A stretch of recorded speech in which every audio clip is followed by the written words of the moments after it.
Okay, so we were studying about the ways in which we can amend the constitution. So we studied that there are three ways to amend the constitution. First is like an ordinary law.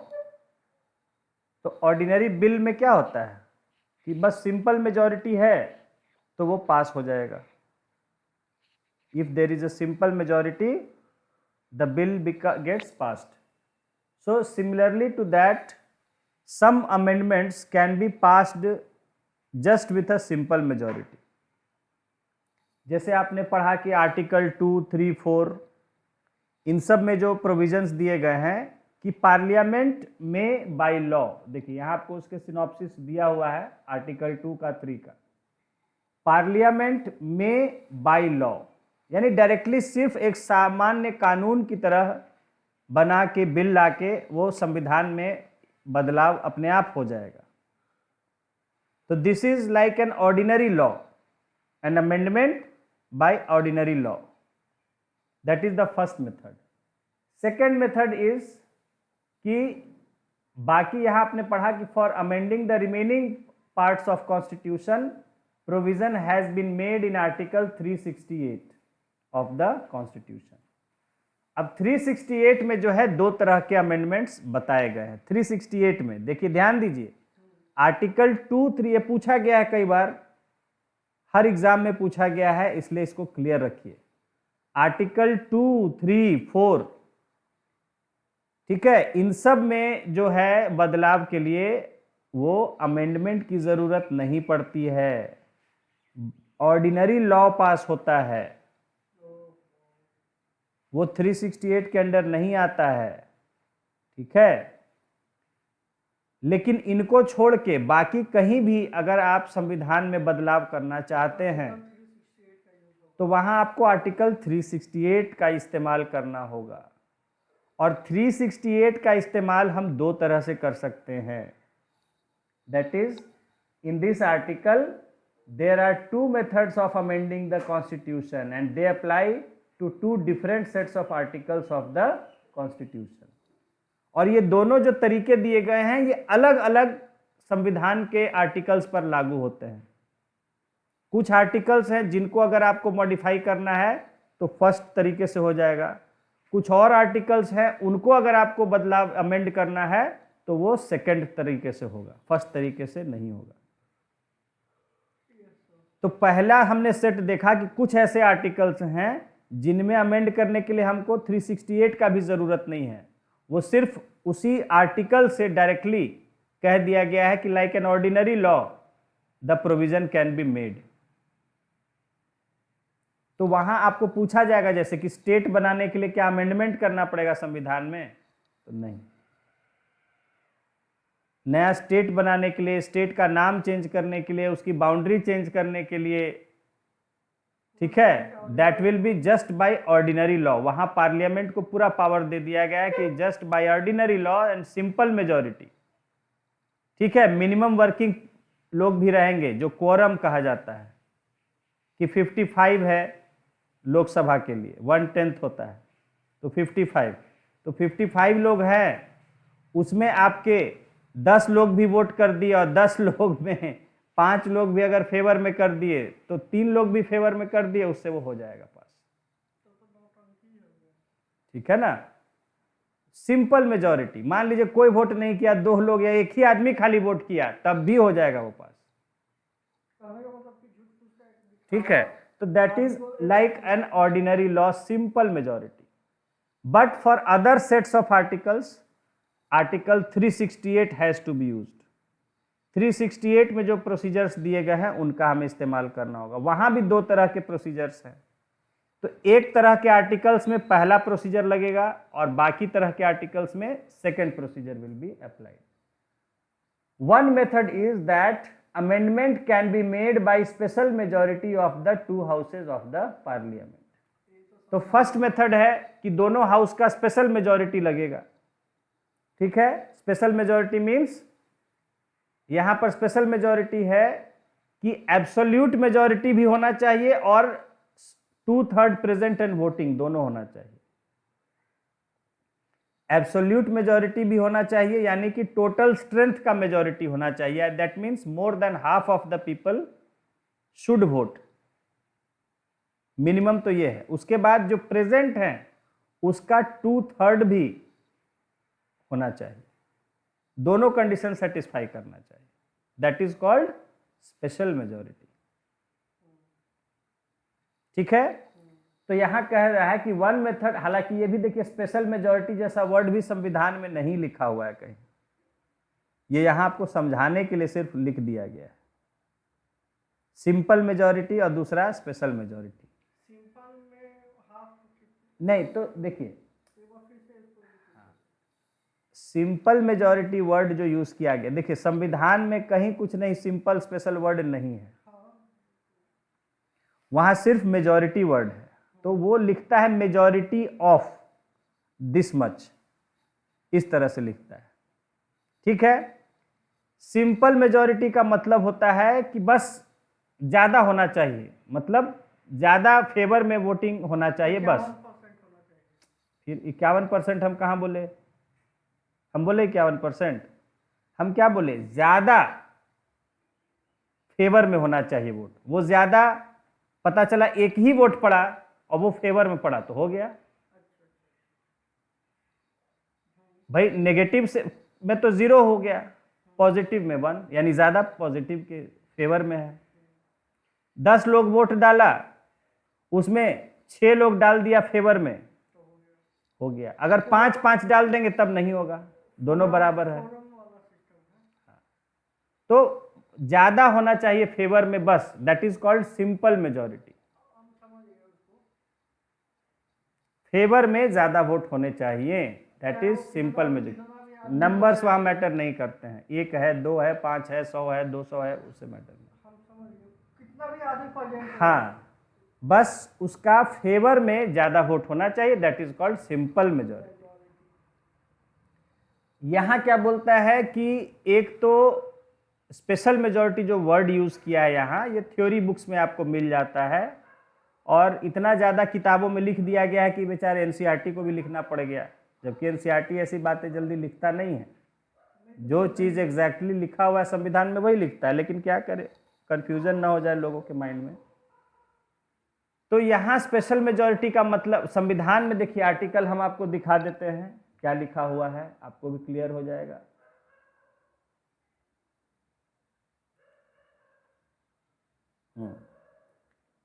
तो article 368 हमें जाना है।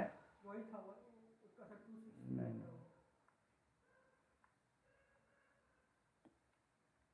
ये देखिए 368 आ गया।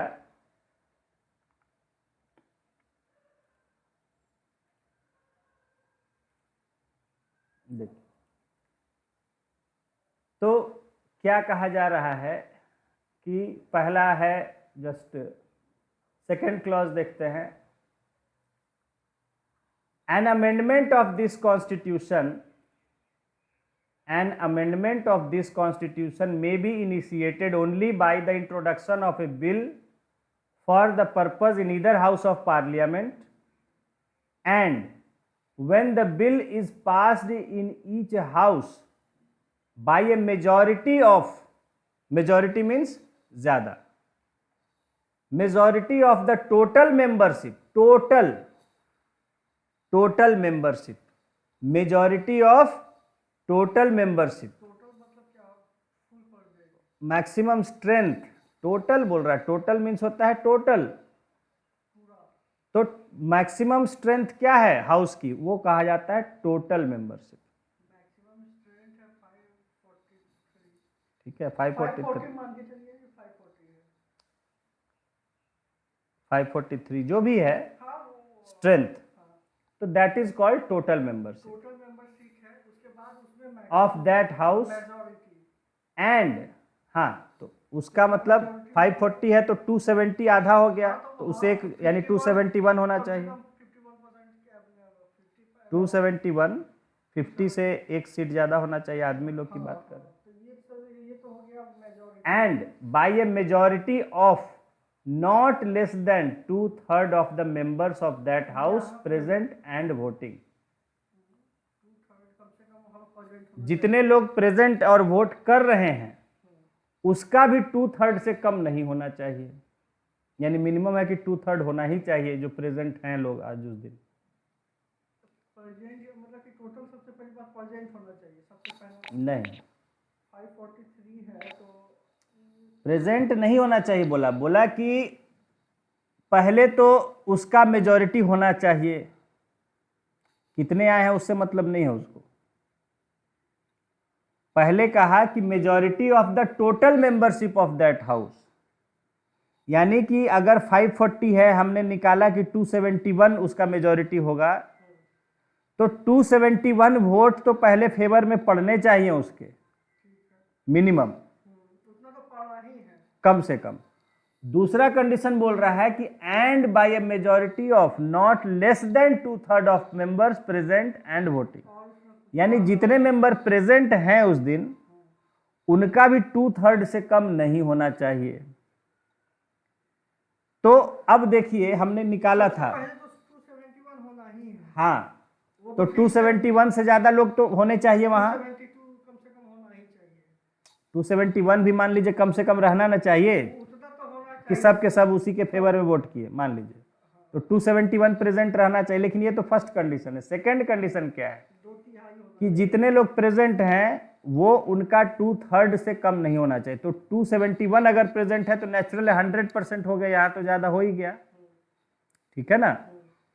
तो 271 minimum present रहना पड़ेगा, और जो कि सब अगर फेवर में दें तो मिनिमम संख्या क्या हो गया प्रेजेंट होने वाले लोगों की 271। 271 लोग कम से कम रहेगा तभी जो है ये बिल पास हो पाएगा, कम से कम। तो ये क्लियर हो गया आपको।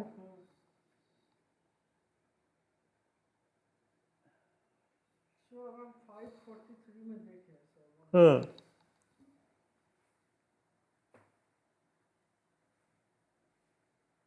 तो 543 में कम से कम तो रहना चाहिए 271 में ही यहाँ पे। नहीं, 272 हो जाएगा 543 में। 272 यहाँ पे ये तो कम से कम होना चाहिए। ये तो फर्स्ट केस बन रहा है। और सेकेंड केस में क्या है कि 2/3 होना चाहिए। एक्चुअली देखिए इसका आप बोले कितना 543, तो 543 का 50% कितना हो जाएगा 271, तो 572 का हो गया, 542 का हो गया, हाँ तो 72 हो जाएगा। 72 तो 50% हो गया ना। तो एक और आदमी होना चाहिए ना, 273 हो जाएगा। हाँ 73। अभी सबसे पहले मुझे बताइए कि ये 543 इतना प्रेजेंट होना ही चाहिए। नहीं, कहाँ बोले प्रेजेंट होना चाहिए। कम से कम इतना प्रेजेंट 273 प्रेजेंट होना चाहिए। ये तो क्लियर हो गया सर। ठीक, मतलब कि अभी तो बीजेपी का गवर्नमेंट है, तो बीजेपी का कम से कम इतना होना ही चाहिए। 273 प्रेजेंट होना चाहिए। और उसके बाद भी 2/3 273 में पॉजिटिव में देना चाहिए। तो 273 जब मिनिमम आप नंबर लिए हैं तो पूरा का पूरा तो फेवर में ही ना वोट करना है, तो वो तो 2/3 से ज़्यादा हो गया ना, वो तो 3/3 हो गया ना, पूरा होल 100% हो गया ना।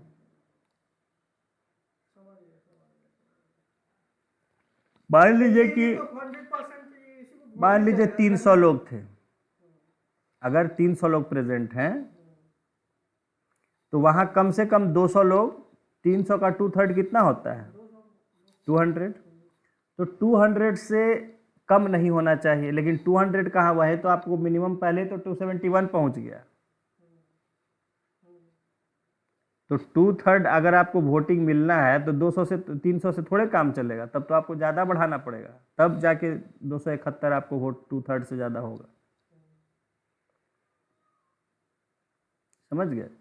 जैसे कि आपका 450 लोग अगर प्रेजेंट है, अच्छा ओवरऑल, हाँ 450 प्रेजेंट है, तो उसका 2/3 कितना हो जाएगा 300, हाँ तो वहाँ वो 271 से ज़्यादा हो गया 450 अगर है तो। मान लीजिए कि 420 है, तो 420 का 420 नहीं, एक मिनट, हाँ 420 है अगर, तो 280 हो गया, वो भी ज़्यादा है। तो कितना मिनिमम हमको चाहिए होगा 2/3 के लिए? 420 से भी कम जाएंगे, 406 लिए, तो 406 का नहीं, 406 का नहीं होगा, 405 का हो जाएगा। 405 का हो गया 135, 135 का डबल हो जाएगा 270, और हमें चाहिए 273। तो 405 से नहीं होगा, 414 अगर लेते हैं, तो 414 का 2/3, 3 13 39 138, 138 टू जा 276। तो इसमें और थोड़ा सा कम, 414 से 3 कम, 411 में हो जाएगा 13 39 137 दूनी 274। हमको चाहिए कितना? 273, तो 274, हाँ। तो मिनिमम आपको अगर 2/3 वोटिंग करना है लोगों को, तो 411 लोग रहने पड़ेंगे। पूरा पार्लियामेंट में। हाँ, तब जाके आप 2/3 वोटिंग से आप इसको अमेंडमेंट पास करा पाइएगा।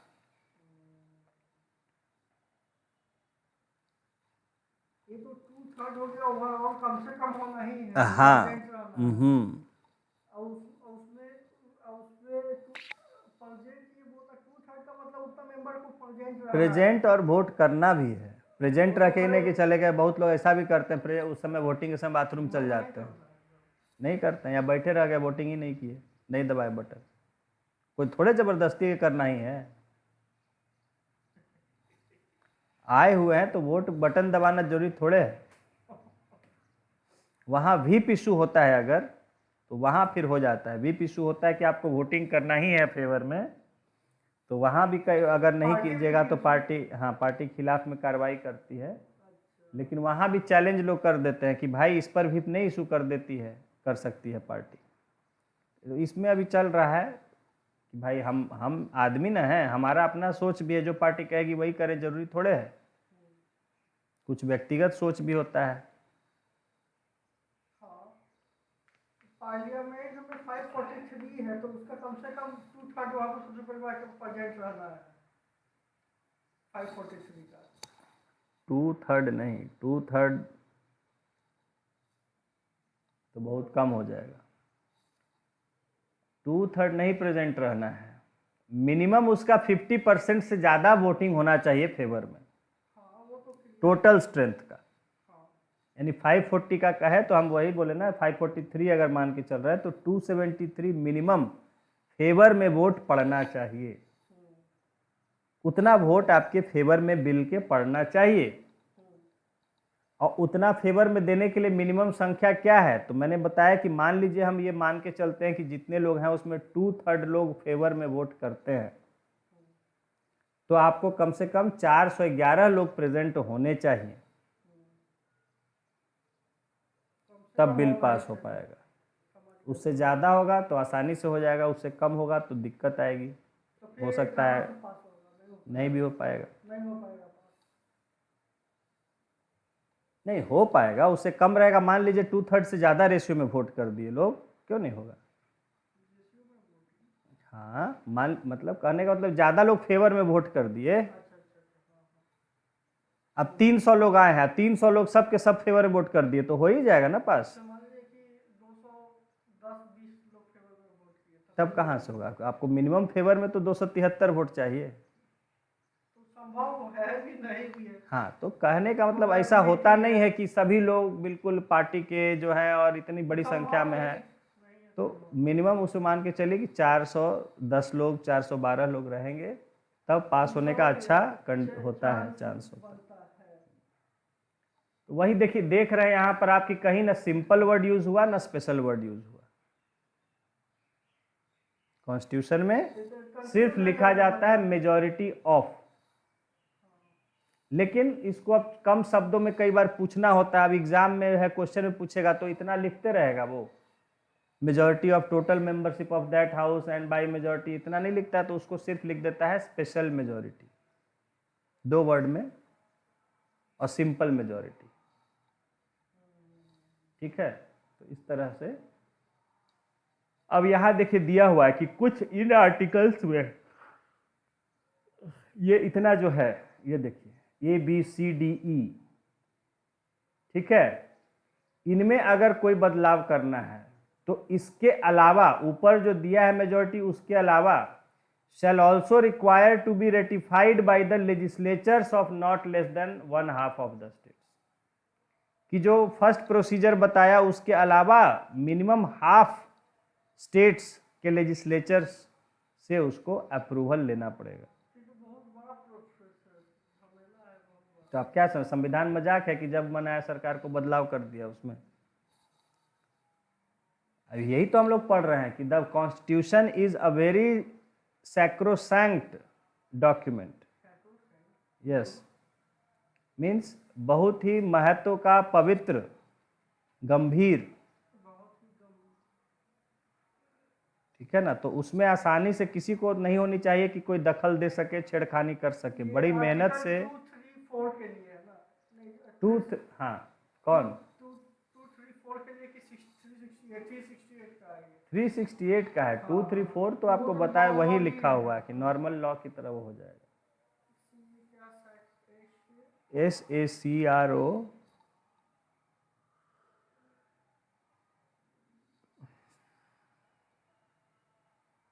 SANCT, एक्चुअली ये 2 वर्ड को मिला के बना दिया गया है, सेक्रेड और सैंक्चुअरी।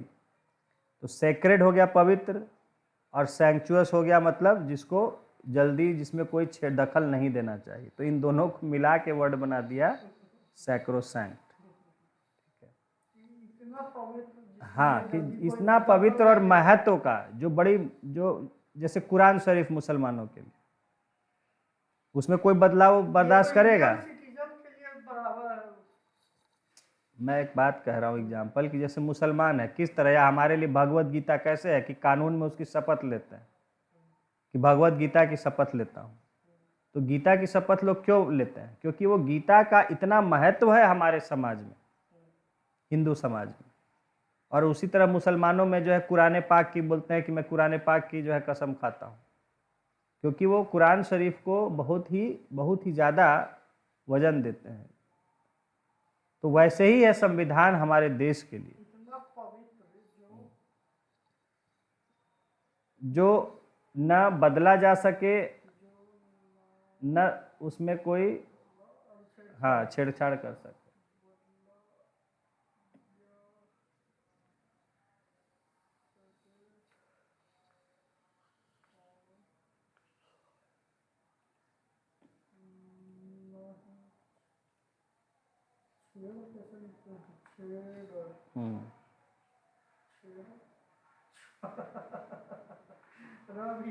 लिखा है।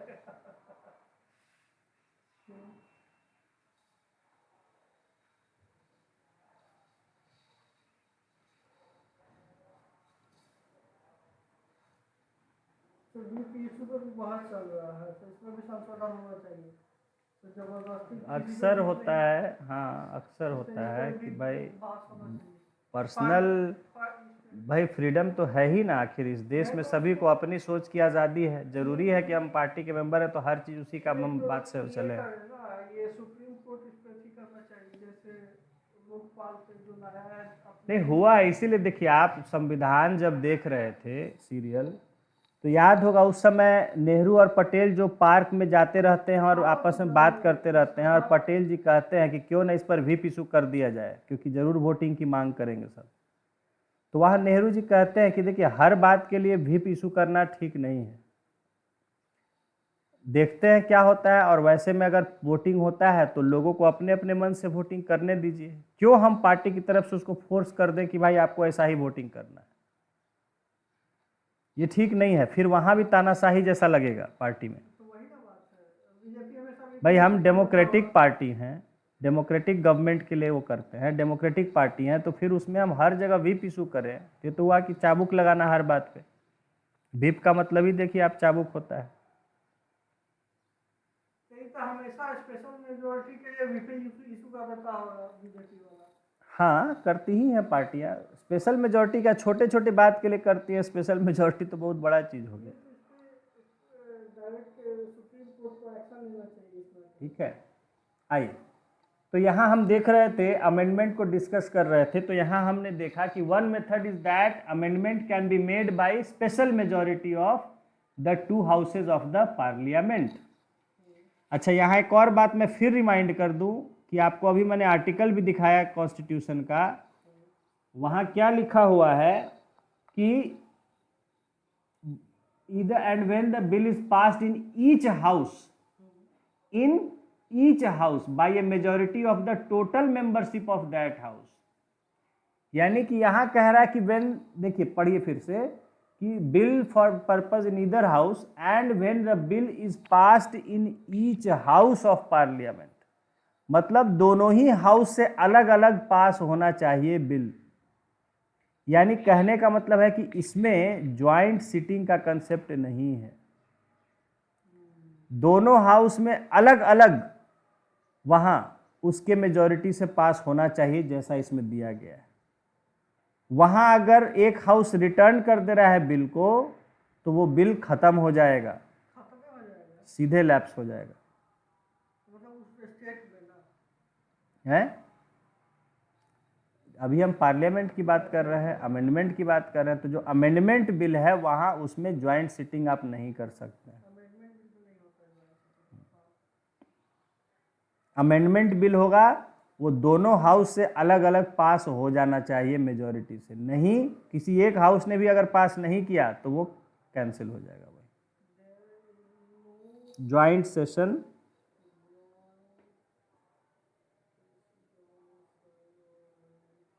For amendment bills.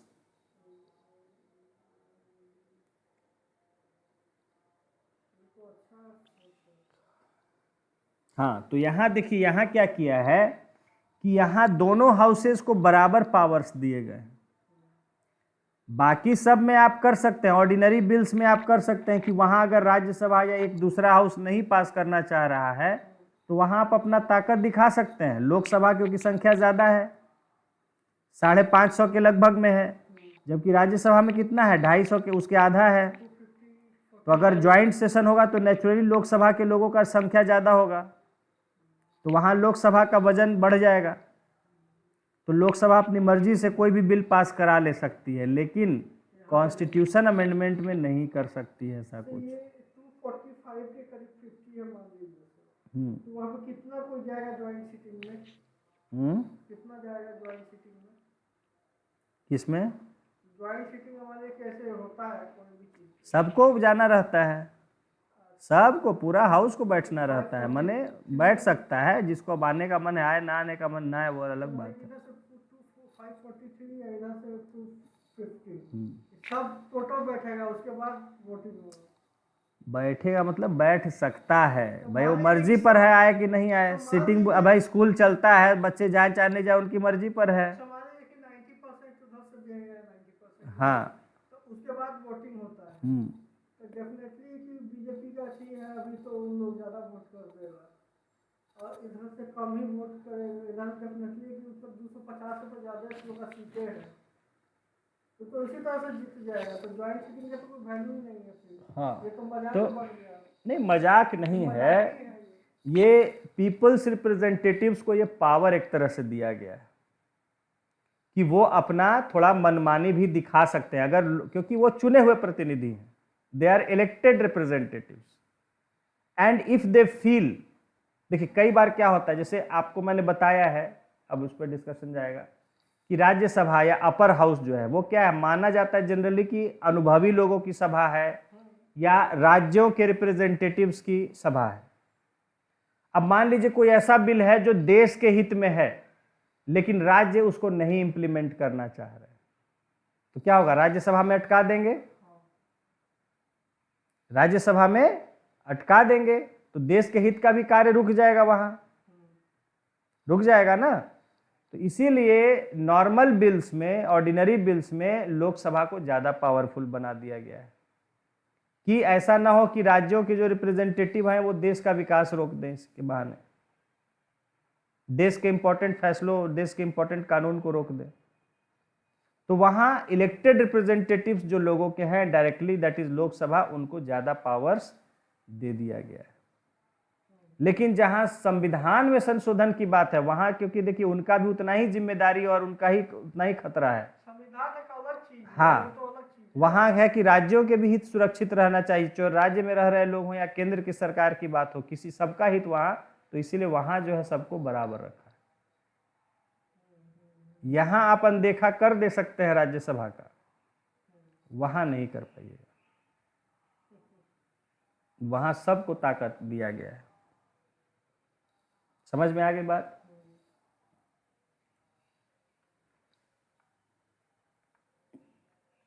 अब देखिए तो विप एक मिनट, विप और VIP होता है। WHIP, कोड़ा, कोड़ा चाबुक, इशू, इशू आई, बस इशू UE होगा, हाँ, एस नहीं लगेगा, किस हैं, एस नहीं लगेगा कहाँ, इशू में। इशूड, डी लगाइए, इशूड बाय पार्टी फॉर, क्या कहें, for a particular decision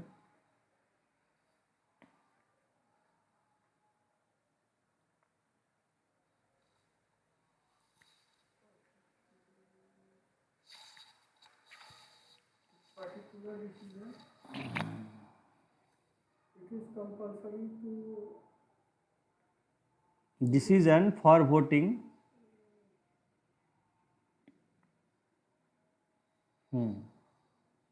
in a particular way.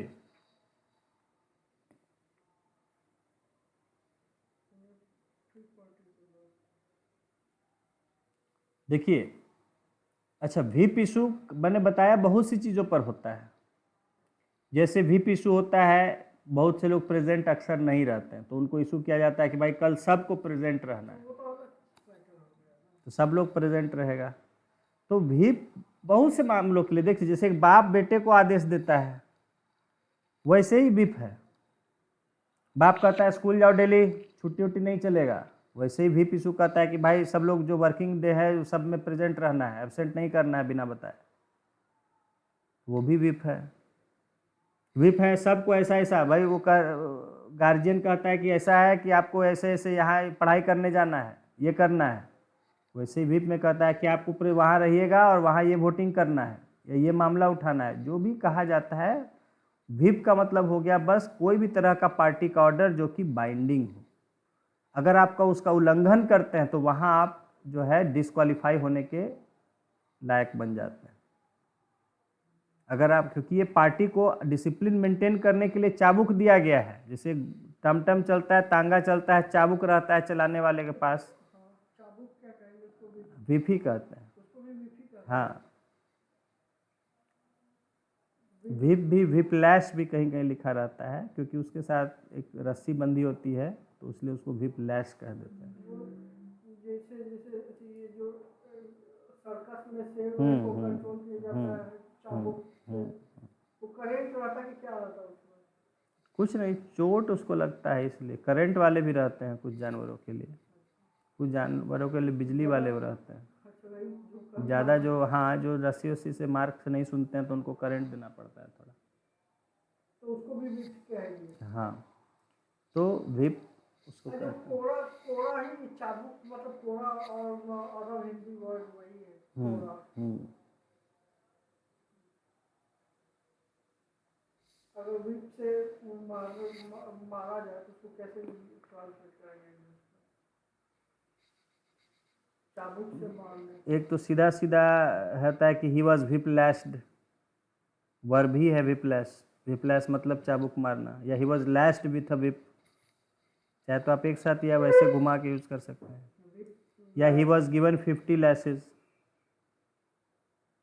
He was lashed 20 times. हाँ, ही वॉज विप्लेस्ड 50 टाइम्स। बहुत तरीके हैं लिखने के। ASHED। और एक हो गया simple lashed. Simple lash. LASHED।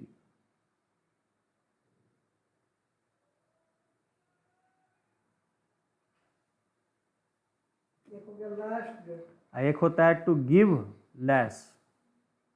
He was given 20 lashes. वो भी तरह लिखने का तरीका है। LS। हाँ।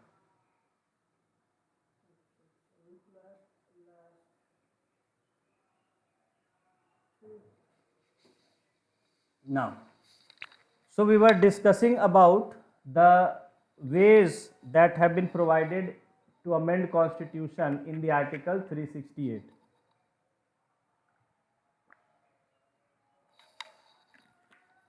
Now we studied that the one method is, the first method under 368 is that an amendment in many articles can be done by a majority of not less than total membership of the house and not less than 2/3 of members present and voting of that house.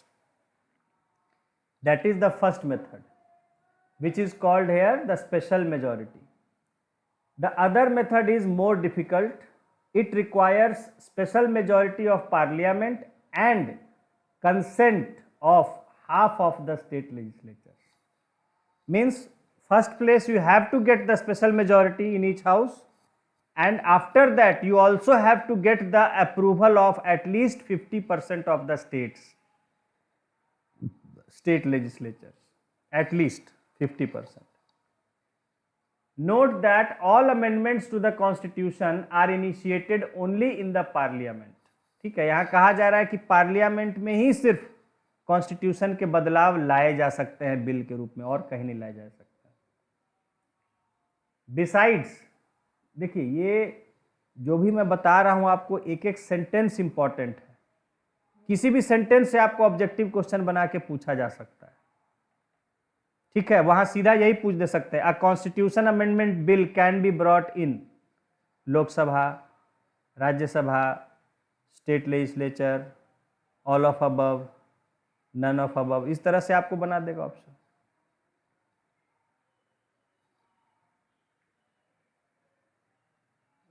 तो एक एक line पर ध्यान देना है जो मैं बता रहा हूं, कहीं से भी ऑब्जेक्टिव क्वेश्चन बनाया जा सकता है। Besides, the special majority of the parliament in the parliament, no outside agency like a constitution commission or a separate body is required for amending the constitution. तो कहा जा रहा है यहां सिर्फ और सिर्फ पार्लियामेंट, उसके अलावा कोई बाहरी संस्था, कोई जो संविधान के लिए खास करके संस्था बनाई जाए, कोई कमिटी कमीशन बनाया जाए जिसको कि वो बदलाव कर दे संविधान में, ऐसा संभव नहीं। जैसे हम लोग क्या करते हैं, किताब में कुछ बदलाव करना रहता है तो जाके किसी को दे देते हैं। मान लीजिए किताब की बाइंडिंग चेंज करनी है तो वो बाइंडिंग वाले को दे देते हैं। किताब में कुछ बदलाव करना है तो उसको हम किसी को दे देते हैं, एक विद्वान आदमी को, कि देखिए इस किताब में कुछ गलतियां हैं, उसको आप सुधार देंगे। तो ऐसा आम ऑर्डिनरी बुक्स के साथ होता है, लेकिन not with the constitution. Constitution में कोई भी बात सही है, गलत है, बदलाव करने वो आप किसको बताएंगे? पार्लियामेंट को बताएंगे। कल को मैं पढ़ रहा हूं संविधान और मुझे लगता है कि अरे ये तो इसमें गलती लिखा गया है आर्टिकल, इसको सही करना चाहिए, तो मैं किसको बोलूंगा सही करने के लिए? पार्लियामेंट को। मुझे पार्लियामेंट को लेटर लिख के कहना पड़ेगा कि देखिए संविधान जो बना है उसमें ये लाइन थोड़ा गलत लिखी गई है। पार्लियामेंट के सेक्रेटेरिएट में जाए। अब किसके नाम लिखा हूँ पार्लियामेंट में? किसी का, जैसे पार्लियामेंट के सेक्रेटेरिएट को लिखा हूँ, कि लोकसभा के स्पीकर को लिखा हूँ, कि राज्यसभा के चेयरमैन को लिखा हूँ, कि किसी पर्टिकुलर मेंबर को, किसको लिखा हूँ? तो जनरली मैं स्पीकर को लिखूंगा। अच्छा, या फिर सेक्रेटेरिएट में भी? नहीं, सेक्रेटेरिएट में तो ऑफिशियल होते हैं, वो क्या करेंगे, वो तो क्लर्क की तरह काम करते हैं, माने ऑफिसर ही रहते हैं बड़े बड़े, लेकिन वो तो हमको एप्लीकेशन लिखना है तो स्पीकर के नाम से लिखेंगे। हाँ, या वहाँ प्रोवाइड किया हुआ रहता है कई बार कि किसके नाम से किस एड्रेस पर लिखना है लेटर्स, वो आप उस जगह पर लिखेंगे तो वो मिल जाएगा। बिल्कुल मिलेगा, क्यों नहीं मिलेगा। लेटर जब है लिख दिया तो वो जाना ही जाना है। अलग बात है मिलने के बाद वो क्या करता है, तो वो क्या करेगा, वो सब कुछ नहीं करेगा। ठीक है, लेकिन लिख दिया तो मिलना ही है। तुम लोग डायरेक्ट प्रधानमंत्री को लेकर लिख सकते हैं, काहे नहीं लिख सकते हैं, कुछ दिक्कत है, वो पहुंच भी जाएगा। यही तो मैं कह रहा हूँ कि अवेयरनेस नहीं है। अमेरिका में छोटी छोटी लड़कियां बच्चियां लेटर लिखा करती थी प्रेसिडेंट को, और प्रेसिडेंट उनकी बात, वही बता रहा हूँ ना कि जो लिंकन थे, तो लिंकन जो है दाढ़ी नहीं रखते थे, तो एक लड़की थी जो 7th-8th क्लास की बच्ची थी, स्कूल में पढ़ती थी, उसने लेटर लिखा था कि प्रेसिडेंट लिंकन आप पर दाढ़ी बहुत अच्छा लगेगा, आप दाढ़ी रखा करिए। उसकी बात को मानते हुए तब से प्रेसिडेंट ने दाढ़ी रखना शुरू कर दिया, पहले नहीं दाढ़ी रखते थे। उसके बाद क्या हुआ, लड़की से मिले वो बच्ची से? बिल्कुल, वो चर्चा में हम लोग क्विज में आज तक याद करते हैं कि कौन लड़की थी जिसने प्रेसिडेंट अब्राहम ने, हम बचपन में याद किए थे, उसका नाम था समांथा फॉक्स, ठीक है ना। तो ऐसा कुछ नहीं है, पहले लोग, आजकल इतना वीआईपी हर किसी को बना दिया गया, ऐसा नहीं। और नरेंद्र मोदी ने बहुत सारे ऑप्शंस आपको, नमो ऐप भी प्रोवाइड किया, जहां आप डायरेक्टली प्राइम मिनिस्टर को बहुत सारी चीज़ें लिख सकते हैं, फीडबैक शेयर कर सकते हैं, बहुत तरह। उसमें नमो ऐप इसलिए लॉन्च किया गया। नमो ऐप डायरेक्ट प्राइम मिनिस्टर से बात कर यस, अब वो तो ऐप है, आप वैसे भी चिट्ठी लिख सकते हैं जैसे हम किसी को लिखते हैं। जैसे यहाँ पे स्कूल में लोग प्रिंसिपल को चिट्ठी हाँ, लिखते थे, उसी तरह से बस बिल्कुल लिख के आप डाल सकते हैं नरेंद्र मोदी के नाम से, पहुंच जाएगा। तो डेफिनेटली पहुंचेगा। पहुंचेगा तो वहाँ पे ऑफिस का आदमी सब लोग रख लेगा डायरेक्ट। नहीं नहीं, तो वो उसके लिए सब बना हुआ है तरीका कि वो पहले जो उनका असिस्टेंट है उनके पास जाता है, वो देखते हैं, उसको खोल के पढ़ते हैं किस तरह की बात है, क्या है, क्या वो प्राइम मिनिस्टर तक पहुंचाने लायक बात है कि नहीं। बात है कि वहाँ पर जा पाएगा कि नहीं, क्यों नहीं जाएगा, तो वो क्या बेवकूफ़ लोग होते हैं, ऐसा नहीं है। आप इस बात पे नहीं, देखिए इस बात पे तो वो मन की बात क्यों करता है, वो तो मन की बात आप उन तक पहुंचना चाह रहे हैं, वो आप तक पहुंचना चाह रहे हैं, इसलिए वो मन की बात रेडियो पर और टीवी पर सब पर ब्रॉडकास्ट किया जा रहा है। आपसे एडवांस है मोदी, आप अभी सोच रहे हैं, वो खुद आप तक पहुंचने के लिए रेडियो और टीवी का यूज कर रहे हैं, और नेट वगैरह सबके थ्रू आ रहा है मन की बात। हर उसके बाद देखिए, हर चीफ मिनिस्टर ने उसके बाद देखा देखी किया है। पहला शुरुआत ममता बनर्जी ने किया था, अपना प्राइवेट नंबर, ईमेल सब कुछ दिया हुआ कि किसी को भी फोन करना है, कोई शिकायत करना है वो कर सकता है। फिर नीतीश कुमार ने किया, एमपी में शिवराज सिंह चौहान थे, उन्होंने किया, सभी चीफ मिनिस्टर्स ने किया हुआ है। अभी देखिए बिहार में शिक्षा विभाग में एसीएस चीफ सेक्रेटरी अपना डायरेक्ट नंबर और बहुत सारे नंबर्स दिए गए हैं कि किसी भी पब्लिक को कोई तरह का बात, शिकायत, कोई तरह का बात, टीचर नहीं आता है स्कूल में, कोई उसका बच्चा को फैसिलिटी नहीं मिल रहा है, कुछ दिक्कत है, वो उस पर फोन करके डायरेक्टली कह सकता है। एक नहीं, 20 फोन नंबर दिए गए। ममता बनर्जी अपना पर्सनल ईमेल, फोन नंबर सब दी हुई है कि किसी को कहना हो एनी टाइम वो मैसेज कर सकता है, भेज सकता है, फोन कर सकता है, ईमेल कर सकता है।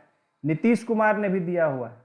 अब इसीलिए लेकिन जनता सोई हुई है, तो सोई हुई जनता को कुछ पता नहीं है। वेबसाइट आप जाइए, देखिए सबका नंबर दिया रहता है। वेबसाइट आप देखिए खोल के, हर मिनिस्टर, हर officer, secretary, IAS, clerk, staff, सबका फोन नंबर, उसका डायरेक्टरी का एक लिंक ही रहता है। डायरेक्टरी पहले डायरेक्टरी होता था ना, तो वैसे ही डायरेक्टरी वेबसाइट पे रहता है, जिसमें सबके फोन नंबर, ईमेल एड्रेस सब दिए रहते हैं। लेकिन उसके लिए भाई आंख खुली होनी चाहिए आदमी की। हम लोग छोटा छोटा आदमी का फोन नंबर खोजते रहते हैं, लगता है कितना बड़ा वीआईपी। यहाँ सबका दे दिया है सरकार ने। वेबसाइट, अब सबका वेबसाइट, पहले जो है वहाँ ऑफिस में लिखा रहता था, इसीलिए आप ऑफिस कहीं जान देखे होंगे, बाहर बोर्ड पर सबका फोन नंबर लिखा जाता था पहले बोर्ड पर। अब वेबसाइट पे है, आप चले जाइए वेबसाइट पे, सबका, अपने जिले का डीएम हो, एसपी हो, कोई थानादार हो, कोई पुलिस अफसर हो, सबका फोन नंबर दिया रहता है। फोन नंबर है, ईमेल, जो भी कुछ है सब दिया रहता है वेबसाइट पे। आप ऑफिस में जाइए, ऑफिस में कभी देखिए जाके, वहाँ ऑफिस विजिट करिएगा तब ना, ऑफिस जाइए देखिए सबका वहाँ टेलीफोन नंबर दिया रहता है। लोग खोजते रहेंगे, अरे डीएम साहब का नंबर, अरे डीएम साहब का नंबर तो दुनिया भर के लिए दिया हुआ है। और लोग ऐसे क्योंकि अनपढ़ है, नहीं जानते, उनको लगता है डीएम साहब का नंबर मिल गया, भगवान मिल गया। ठीक है, सब है यही ना बोल रहे हैं कि पढ़ाई लिखाई का मतलब है कि जागरूकता होनी चाहिए।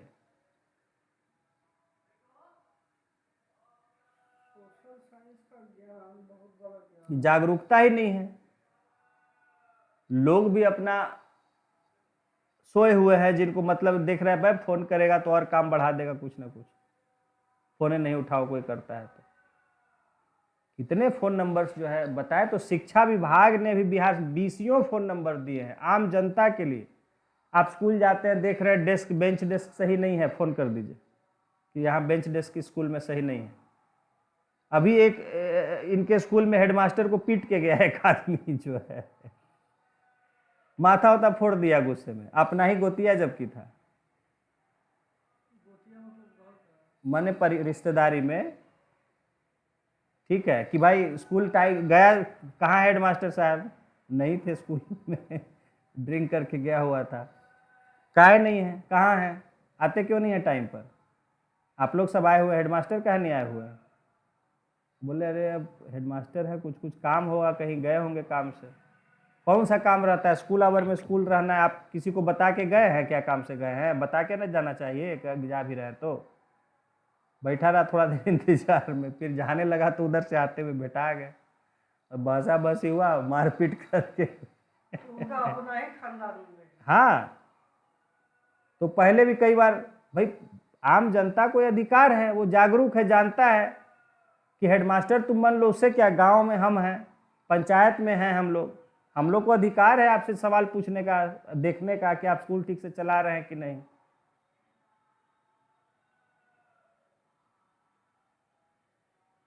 तो जो जागरूक है, और जो जागरूक है नहीं, कुछ जान ही नहीं रहा है हमको क्या राइट्स है, क्या है, किस तरह से चलना है, नहीं है, तो अपना उसको सब ठगने में लगे हुए। तो भाई जागरूक अपने ना होना है हर जगह। देखिए आंख कान खुला रखेगा तो आदमी तो खुद मदहोश है, किस दुनिया में डूबा हुआ है पता नहीं, तो उसको कहाँ से नजर आएगा दुनिया में चीजें, सब चीजें हमारे सामने रखी हुई। हम लोग भी दूसरों क्या क्या, हम ही सोए रह जाते हैं, लगता है बहुत सारी चीज पर ध्यान नहीं देते हैं, क्योंकि हम लोग कोई और चीज में खोए हुए हैं, कोई काम में लगे हुए हैं, ध्यान नहीं दे रहे हैं क्या है। बाहर निकलिए, अगर आप नजर दौड़ाए, इतनी चीजें हैं सामने, और ये दुनिया का नियम है, चीजें हमारे सामने होती है लेकिन हमको नजर नहीं आती, क्योंकि हम उस पर देखते ही नहीं है, हम तो कहीं और देखते रहते हैं। डेमोक्रेसी जो हम लागू हुआ हम लोग के देश में, तो कोई भी अगर सरकारी कर्मचारी, चाहे पीएम हो, चाहे चपरासी हो, कोई भी हो सरकारी विभाग में, अगर वो ठीक से काम नहीं कर रहा है तो उसको हम लोग जागरूक कर सकते हैं, हम लोग। बिल्कुल बिल्कुल। और उसके बावजूद अगर काम नहीं कर रहा है तो उसके खिलाफ सुप्रीम कोर्ट में, हाई कोर्ट में जा सकते हैं। बहुत जगह है, पहले आप उसके सीनियर के पास जाके खिंचाई करिए ना कि भाई ये क्यों नहीं काम कर रहा है, इसीलिए इसको सरकार अपॉइंट किया है, हम लोग इसीलिए टैक्स भरते हैं, इतना हम लोग मेहनत करते हैं। सीनियर सब भी हमारे उसके सीनियर के पास जाइए, अगर नहीं हुआ कहीं पे भी हुआ, बिल्कुल होगा। तब नहीं, देखिए बात ये नहीं है, आप मान लीजिए आप कोई सब इंस्पेक्टर के खिलाफ कोई दरोगा है, कुछ कर रहा है, आप डीएसपी के पास जाइए, डीएसपी नहीं सुन रहा है, एसपी के पास जाइए, एसपी नहीं सुन रहा है, जाइए डीआईजी के पास जाइए, डीआईजी नहीं सुन रहा है, आईजी के पास जाइए, डीजीपी के पास जाइए। काहे पगला जाएगा? देखिए अगर आपका ऐसा मामला होगा तो वो नीचे ही स्तर पर सॉल्व हो जाएगा, कोई खास ही विशेष मामला होगा तभी नहीं इतने लेवल पर संभलेगा। समझ गए? आपको अगर कोई नॉर्मल मामला होगा तो एक लेवल पर आप उसके खाली सीनियर के पास चले जाइएगा, मैं गारंटी दे रहा हूं कि आपका मामला हो जाएगा। आप उसके सीनियर के पास खाली ठीक से अपना प्रभावी रूप से बात को रखिए, आपका बात वहीं सुलझ जाएगा। नहीं सुलझ रहा है तो आपको एक और ऊपर जाना पड़ेगा, क्योंकि तरीका वही है। देखिए उसमें क्या है, आप पर कोई गलत उंगली या आपके खिलाफ कोई कार्रवाई गलत तरह का या आपसे वो नहीं कर पाएगा। तरीके बहुत होते हैं, लेकिन मैंने वो आपको तरीका बताया जो सबसे सभ्य और सबसे रिस्पेक्टेबल मेथड है, जिसमें आप पर कोई उंगली नहीं उठाएगा। नहीं तो आपको दूसरे तरीके से करिएगा तो वो भी बहुत तरीके से आपके आने की कोशिश करेगा कि अरे तुम बहुत काबिल बन रहे हो, ये है वो है, समझ रहे हैं, आपको अंडी डराने धमकाने का भी कोशिश होता है ना, तो देख ही रहे हैं आप सब दुनिया समाज टीवी में। ये कोई नहीं कर पाएगा जो मैंने आपको तरीका बताया, तरीके से चलिए।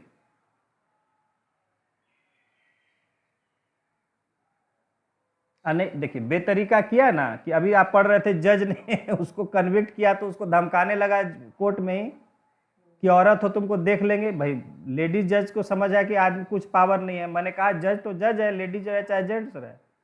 उसने उसको क्या किया तरीके से, उसको जजमेंट दे दिया, नेशनल कमीशन में वो कर दिया और हाई कोर्ट में भी भेज दिया मामला कि इसके खिलाफ और मामला चलाया जाए। और नेशनल कमीशन भेजने से क्या हुआ?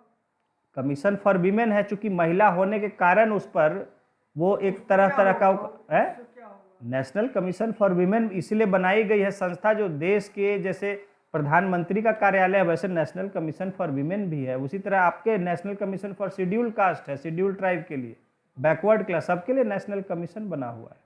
तो वहाँ आप, हाँ, जैसे कि national commission for SC ST, schedule caste का एक नेशनल कमीशन, अगर आप SC होने के कारण कोई तरह का इस तरह का गलत ये कर रहा है, अत्याचार कर रहा है आपसे, तो वहाँ आप जाके आप शिकायत करिए। कोई जैसे आपने कहा ना कि कोई अधिकारी सर मान लीजिए आपको कास्ट बेसिस पर कोई आपको हरास कर रहा है, चाहे वो DM हो, कोई अफसर हो, तो उसके लिए सबूत भी तो होना चाहिए ना। फिर सबूत आप जाके वहाँ शिकायत करिए ना, फिर सबूत अपने आप आगे वो लोग खोजेंगे, जांच करेंगे आके कि भाई क्या बात है, बुला के उनको पूछा जाएगा कि भाई क्या बात है, क्यों उनको हरास कर रहे हैं आप, शिकायत आई है आपकी। अभी देखिए जैसे कि अभी क्या हुआ, ये जानने से होगा, न्यूज़ देखिए, मुर्शिदाबाद में हिंसा हुई, महिलाओं ने वहाँ पर नेशनल कमीशन ऑफ वीमेन में अप्लाई किया, नेशनल कमीशन ऑफ वीमेन से वहाँ एक अफसर गई जो चेयरपर्सन से नीचे हो कि भाई वहाँ क्या हो रहा है, उन्होंने अपना रिपोर्ट दिया कि भाई this is very बार्बरस, this is inhuman, महिलाओं पर वहाँ अत्याचार हो रहा है, क्योंकि महिला के आधार पर महिलाओं के लिए इसलिए ना बनाया गया। तो जानिए इन चीज़ों को, देश के स्तर पर ऐसी बॉडी, स्पेसिफिक बॉडीज बनाई गई हैं कि जो उससे जुड़े हुए मामले हैं उनका विशेष रूप से वहाँ सुनवाई हो सके।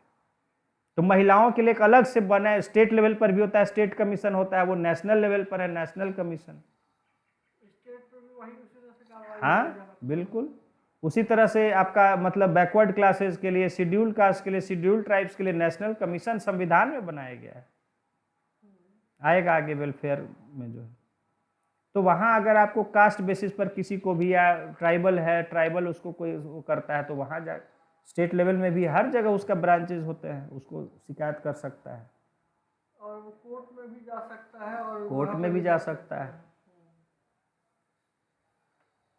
समझ गए। तो ये है कि इन सब को बनाया इसलिए ना गया है, लोगों के लिए ना बनाया गया है। फिर अफसर है, अफसरों की भी शिकायत करने के लिए बनाया गया है बहुत सारा चीज। लोकपाल जैसे हो गया, लोकपाल तो बहुत बड़ा चीज है, बहुत निचले स्तर से भी है, विजिलेंस डिपार्टमेंट होता है, ठीक है। पहले आप सीनियर के पास चले जाइए, सीनियर नहीं जाता है तो विलेज निगरानी ब्यूरो में चले जाइए, बोलिए कि ऐसे ऐसे देखिए अफसर है काम नहीं करते हैं। आजकल तो बहुत आपको वेबसाइट दे दिए गए हैं सबके, ईमेल आप ईमेल कर दीजिए, देखिए उस अफसर का जो क्या हो जाता है। आप चीफ मिनिस्टर को ईमेल कर दीजिए सीधे, आप उसके DIG DGP को आप पहुंचने की, अब तो जाने की भी जरूरत नहीं है, आप उसको मेल कर दीजिए, मैसेज करिए, कितने तरीके दे दिए गए, फोन नंबर है, मेल है, मैसेज है, ऐसा थोड़े आपको कहाँ जाने की, आपको थोड़े अब बात है कि अब आपको जाना है यहाँ से दिल्ली, तो फोन नंबर दिया हुआ है, फोन करिए, मेल करिए। नहीं तो पटना शहर में, तो पटना शहर में तो सब ऑफिस ही सबका यही है, जाके मिलिए वहां पर। फिर हमारे गली में का रोड हमेशा बार-बार रोड के लिए तो खास करके देखिए, पेपर में आया था, एक ऐप आया था कि जिसमें आप अपना जहां जिसका रोड खराबी है उसको रोड का फोटो डालिए, देखिए तुरंत वहां भी होता है कि नहीं।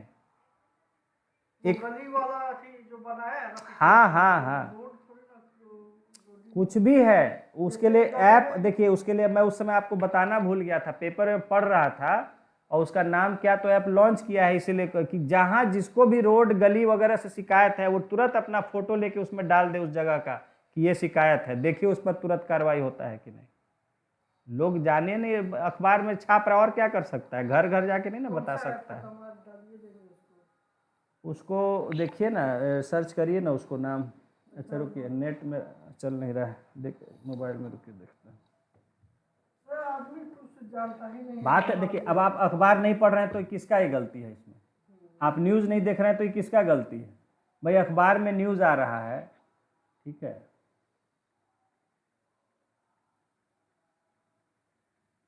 4-5 जगह धंस गया हुआ है, डुप्लीकेट हाँ चिट्ठी तो लगा है। कंप्लेंट करिए। खत्म हो गया देखिए वर्कर मेरी नहीं है। सड़क, देखिए नाम ही है मेरी सड़क, बोले ना मेरी सड़क, नाम तो कुछ ऐसा ही था, मेरी सड़क दिया हुआ। Meri Sadak application was introduced as part of government citizen feedback system, ठीक है ना, मेरी सड़क नाम ही है। वही हम कह के कुछ आया था उस समय, how do I complain for a road in my area, Meri Sadak service enable citizen to register their feedback regarding road across India including जो भी है roads which is available, 3 language, नहीं है सर, हमारा तो गली में कुछ भी है। टेंडर उस एरिया का अथी हुआ तो बनाया भी था, 5-6 जगह पूरा धंस आप गया, ट्रैक्टर ला अच्छा हम रुकिए, हम भी इसको कर ही लेंगे। मेरी सड़क पर आप डालिए उसको ऐप में, देखिए आप बोले तो हमको भी इसी बहाने ये हो गया, याद आ गया, अब हम भी उसको कर ही देते हैं। ये है मेरी सड़क ऐप। उसी तरह मेरी पंचायत भी है, मेरा राशन, देखिए कितने सारे नहीं हैं ऐप बनाए। तो सरकार क्या है, जब इनको लॉन्च करती है, बनाती है, अखबारों में छापती है, न्यूज़ में देती है, लेकिन अब हम नहीं जान रहे हैं, तब इसका कौन है भाई इलाज। हम ध्यान नहीं दे रहे हैं, हम न्यूज़ नहीं देखते हैं, हम अखबार, भाई अखबार किस लिए छपते हैं, सूचना देने के लिए। अब लोग अखबार पढ़ता ही नहीं है, न्यूज़ देखना नहीं है टीवी पर, तो भाई अब जानिएगा ही नहीं, कसम खा लिए कि हम नहीं कुछ जानेंगे, तो उसका कौन उपाय है।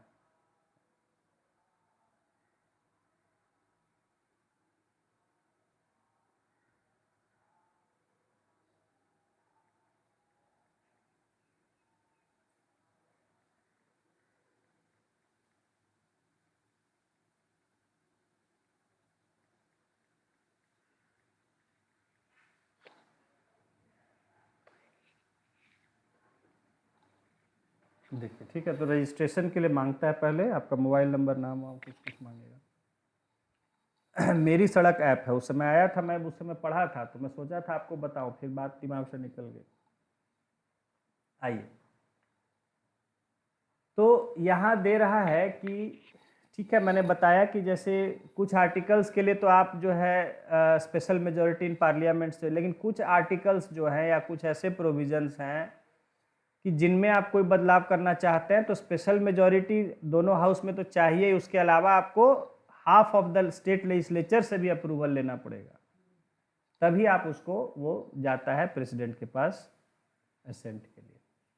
तो similarly after the passage in parliament and in some cases in state legislatures, so no referendum is required for ratification of the amendment. तो अगर half of state legislatures approve कर देता है तो उसको पूरे देश में फिर वोटिंग नहीं कराना पड़ता है डायरेक्टली, उसको देश में लागू करने के लिए। अब यहाँ ये जो है लड़की सवाल उठा रही है कि what happens if some states want an amendment to the constitution. भाई ऐसा क्या हो अगर कुछ राज्य हैं जिनको कि संविधान में कोई बदलाव चाहिए, कुछ राज्यों को, can't they propose an amendment, क्या वो संविधान में संशोधन के लिए प्रस्ताव नहीं रख सकते हैं। I think this is another example of favouring the centre against the states. तो ये कह रही कि ये दूसरा उदाहरण है कि जहां सेंटर को ही मजबूत हमारे यहाँ किया गया है, कि संविधान में कोई बदलाव कहाँ आ सकता है, बिल सिर्फ पार्लियामेंट के किसी हाउस में आ सकता है और कहीं नहीं। तो स्टेट्स अगर कुछ चाहते भी हैं कि अमेंडमेंट हो तो उनको रिक्वेस्ट पार्लियामेंट को ही करवाना पड़ेगा कि पार्लियामेंट लाए बिल, स्टेट्स उसमें कुछ नहीं कर सकते। इसका मतलब है कि यहाँ भी कि सेंटर को स्ट्रांग यहाँ किया गया है। अब यहाँ कह रहा है कि an amendment bill like all other bills goes to the president for his assent. अब यहाँ भी देखिए एक बात है, an amendment bill like all other bills, goes to the president for his assent. But in this case, यानी amendment के case में, the president has no powers to send it back for reconsideration. लेकिन जहां ordinary bill को वो दोबारा भेज सकता है हाउसेज के पास, अमेंडमेंट बिल को वो लौटा नहीं सकता है. अगर अमेंडमेंट बिल चला गया पास होके तो उसको अप्रूवल देना ही देना है प्रेसिडेंट को. हाँ, तो ये भी आपसे पूछा जा सकता है. An amendment bill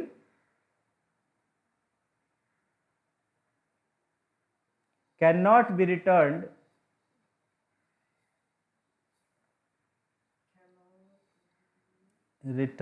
by the president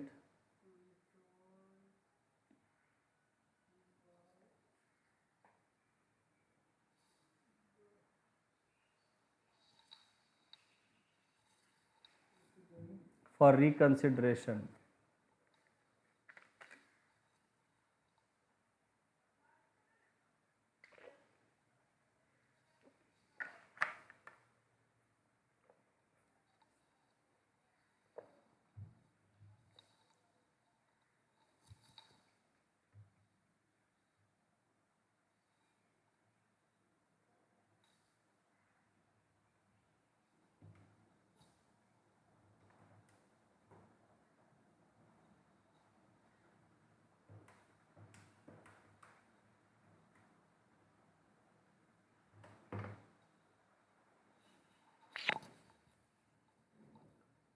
now, तो आपने देखा कि किस किस बिल को नहीं लौटा सकता है president.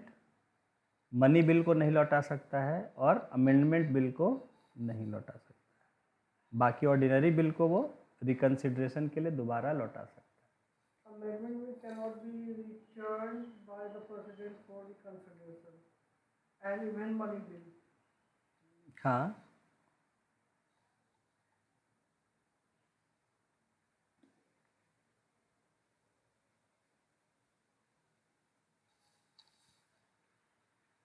now these details show how rigid and complicated the amending process could have been. तो ये सब जो इतने सारे फैक्ट्स हैं, डिटेल्स हैं कि कैसे अमेंडमेंट किया जा सकता है, ये दिखाते हैं कि अमेंडमेंट करना संविधान में कितना मुश्किल है, कितना उलझा हुआ है, complicated. Our constitution avoids these complications. हमारे संविधान में कोशिश किया गया है कि किसी भी तरह की उलझन को अवॉइड करे, कॉम्प्लिकेशन को अवॉइड करे. This makes the amendment procedure relatively simple. तो इसलिए हमारे संविधान में कोशिश किया गया है कि अमेंडमेंट का प्रोसीजर को सिंपल ही रखा जाए. But more importantly, this process underlines an important principal. लेकिन इससे भी ज़्यादा एक जो बात महत्वपूर्ण है वो ये है कि इस प्रक्रिया के पीछे एक महत्वपूर्ण सिद्धांत है. क्या सिद्धांत है? क्यों ऐसा प्रोसेस रखा गया है? Only elected representatives of people are empowered to consider and take final decisions on questions of amendments. जहां संविधान में कोई बदलाव की बात है, वहां सिर्फ लोगों के चुने हुए प्रतिनिधि ये तय कर सकते हैं कि संविधान में बदलाव करना है कि नहीं करना है. ठीक है ना? कौन करता है? इलेक्टेड रिप्रेजेंटेटिव्स और स्टेट्स के रिप्रेजेंटेटिव्स. तो रिप्रेजेंटेटिव्स जो हैं, चाहे वो पीपल के हों या स्टेट्स के हों, वही उन्हीं को ये पावर दिया गया है और किसी को नहीं. ऐसा नहीं किसी अफसर को दे दिया, कोई ऐसे बॉडी कमीशन बना दिया उनको दे दिया पावर. नहीं, जो इलेक्टेड रिप्रेजेंटेटिव हैं, जो जनता के द्वारा सीधे या स्टेट्स के द्वारा सीधे चुन के आ रहे हैं, उनको ही ये पावर दिया गया है. thus sovereignty of elected representatives, that is parliamentary sovereignty, is the basis of the amendment procedure. तो यहां कहा गया है कि ये सिद्धांत है कि पार्लियामेंट की सॉवरेंटी है अमेंडमेंट करने को लेके. तो यहीं पर देखिए, जो हमने बेसिक स्ट्रक्चर पढ़ा था, डॉक्ट्रिन को समझा था, वहां यही बात है. सुप्रीम कोर्ट का जो जजमेंट आया, उन्होंने कहा है कि ठीक है, पार्लियामेंट को ये पावर दिया गया है अमेंडमेंट का, अमेंडमेंट करना उसका राइट है और वो करे, but it should not affect the basic structure of constitution. आप बदलाव कीजिए, लेकिन जो उसका बेसिक फ्रेमवर्क है, बेसिक डिजाइन है, उसको आप नहीं छेड़खानी कीजिए। ठीक है ना? हाँ, तो वही वहाँ जजमेंट में कहा है कि पार्लियामेंट को पावर, जैसे अभी देखिए इस सब पर बहस चल रहा है, पार्लियामेंट और कोर्ट के, सुप्रीम कोर्ट के जुडिशरी के पावर्स पर सब लोग। तो कहने का मतलब है कि भाई एक तरफ जैसे आपने कहा कि भी वाइस प्रेसिडेंट धनखड़ साहब हैं, तो वो कहते हैं कि पार्लियामेंट सॉवरेंटी है, पार्लियामेंट सॉवरेन है, उसमें कोई दखल नहीं कर सकता है, उसको अमेंडमेंट का पावर दिया गया है या कोई भी पावर दिया गया है। तो जुडिशरी कहती है कि आपको अमेंडमेंट का पावर दिया गया है, ठीक है, लेकिन आपको अमेंडमेंट करना है, संविधान को उलट पुलट नहीं कर देना है, वो देखना हमारा काम है, वहां हम सॉवरेन हैं। तो आप कीजिए, लेकिन ऐसा नहीं कीजिए कि बिल्कुल उलट पुलट करके रख दीजिए।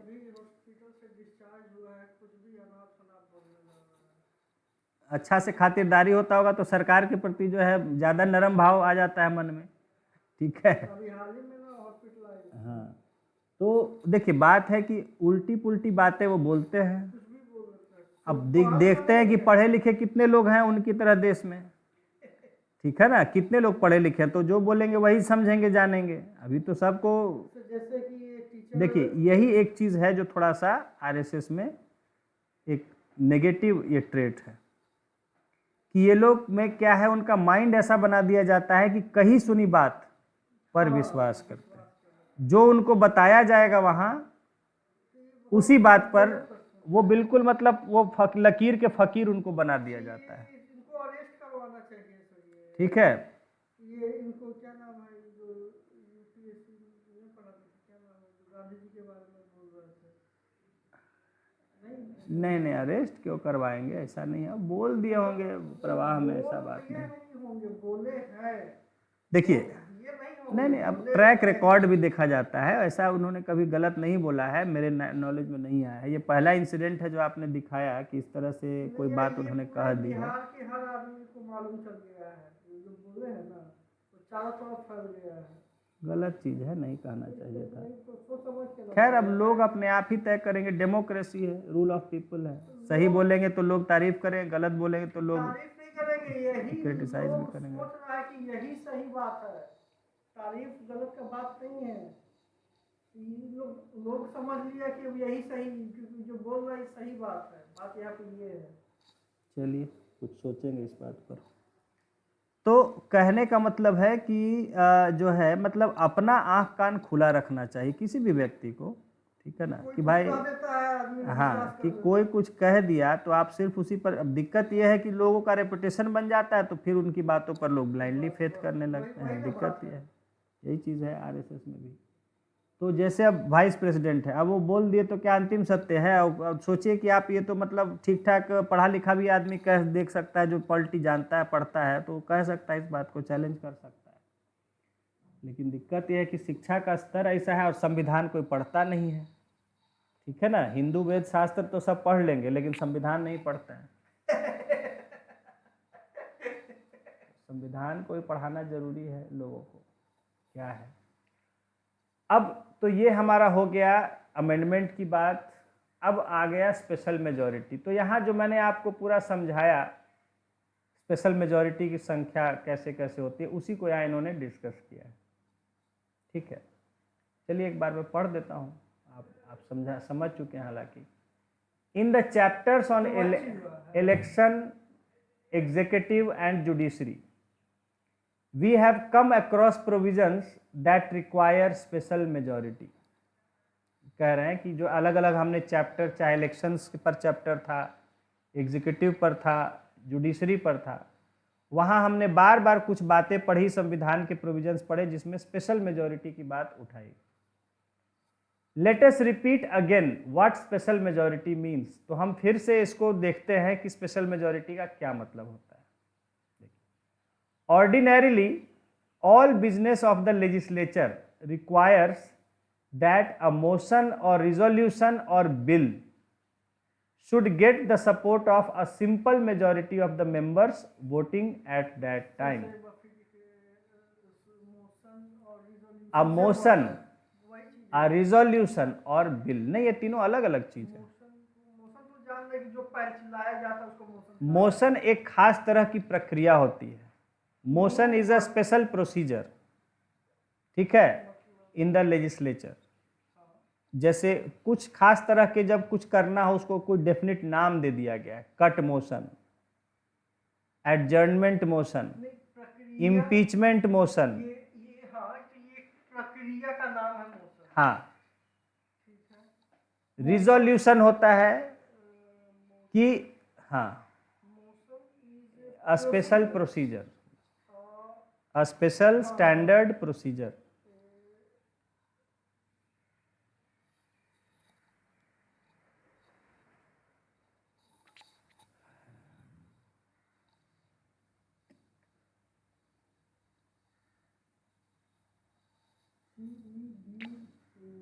URE, DURE, CEDURE होता है. प्रोसीजर का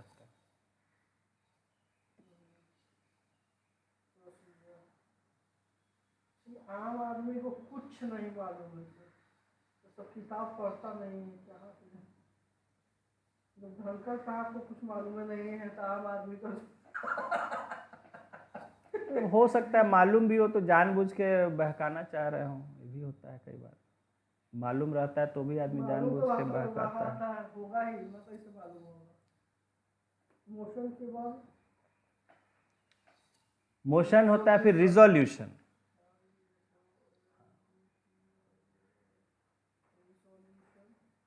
मीन्स टू रिजॉल्व समथिंग.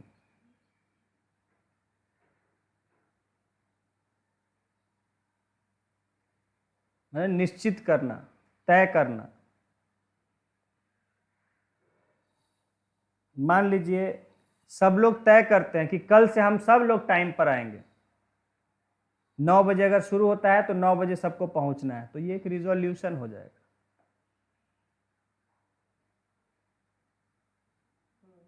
समझ गए. तो किसी बात को जब तय किया जाता है तो उसको रिजोल्यूशन कहते हैं. मान लीजिए सब लोग तय करते हैं मिलजुल के कि देखिए कल से हम लोग सब हिंदी में हम लोग को बात करनी होगी, सारी प्रक्रिया करनी, ठीक है, तो वो जो है आपका रिजोल्यूशन हो जाएगा. रिजोल्यूशन तो जो बात हो रहा था हिंदुस्तानी, मतलब वो उर्दू का बात हो रहा था, हिंदी का नहीं हो रहा था, हिंदुस्तानी.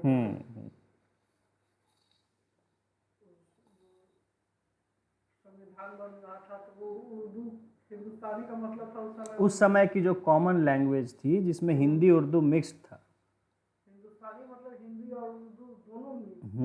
कौन सा लैंग्वेज हो गया? वही हिंदुस्तानी थी जो आज दोनों का कॉम्बो, दोनों को जो हम लोग यहाँ पटना में जो हिंदी चलती है ना, वो हिंदुस्तानी थी एक तरह से. और उर्दू भी हिंदुस्तानी थी. दोनों उर्दू तो उर्दू थी, मतलब कि जो नॉर्थ इंडिया में ज़्यादा बोली तो उसमें ज़्यादा उर्दू के ही शब्द थे. मान लीजिए कि 80% उर्दू के ही शब्द थे. हिंदी में. हाँ, क्योंकि उस समय मुस्लिम शासन चल रहा था, तो भाई सब चीज़ उर्दू. हम लोग जो हिंदी बोलते हैं उसमें उर्दू का शब्द कितना है? अब बहुत कम है इसमें, बोले ना, इसलिए कि उर्दू का शब्द धीरे धीरे जब यहाँ हट गया लोग का, अब नया ये हिंदी वाला चल गया, तो उर्दू के शब्द धीरे धीरे अब रिजेक्ट हो गया. बहुत कम, खाली गाने वाने फिल्मों में या कहीं कहीं सुनने को मिलता है कुछ शब्द जो है. जैसे पहले गवर्नमेंट का भी सारा उर्दू में ही था, ठीक है ना. अभी भी आप जाइएगा तो स्टेशन का नाम छोड़िए, आप जैसे पुलिस स्टेशन जाइए, वहाँ जितनी भी सब उनकी ऑफिशियल सब वर्ड्स है वो सब उर्दू में है.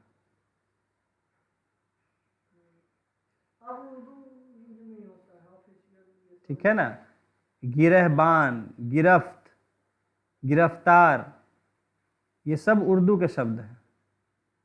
उस समय उर्दू का शब्द हिंदी में बहुत ज़्यादा हुआ था. हाँ. कहने का मतलब तो वही हिंदुस्तानी. फांसी, फांसी उर्दू, सब उर्दू के शब्द हैं. फांसी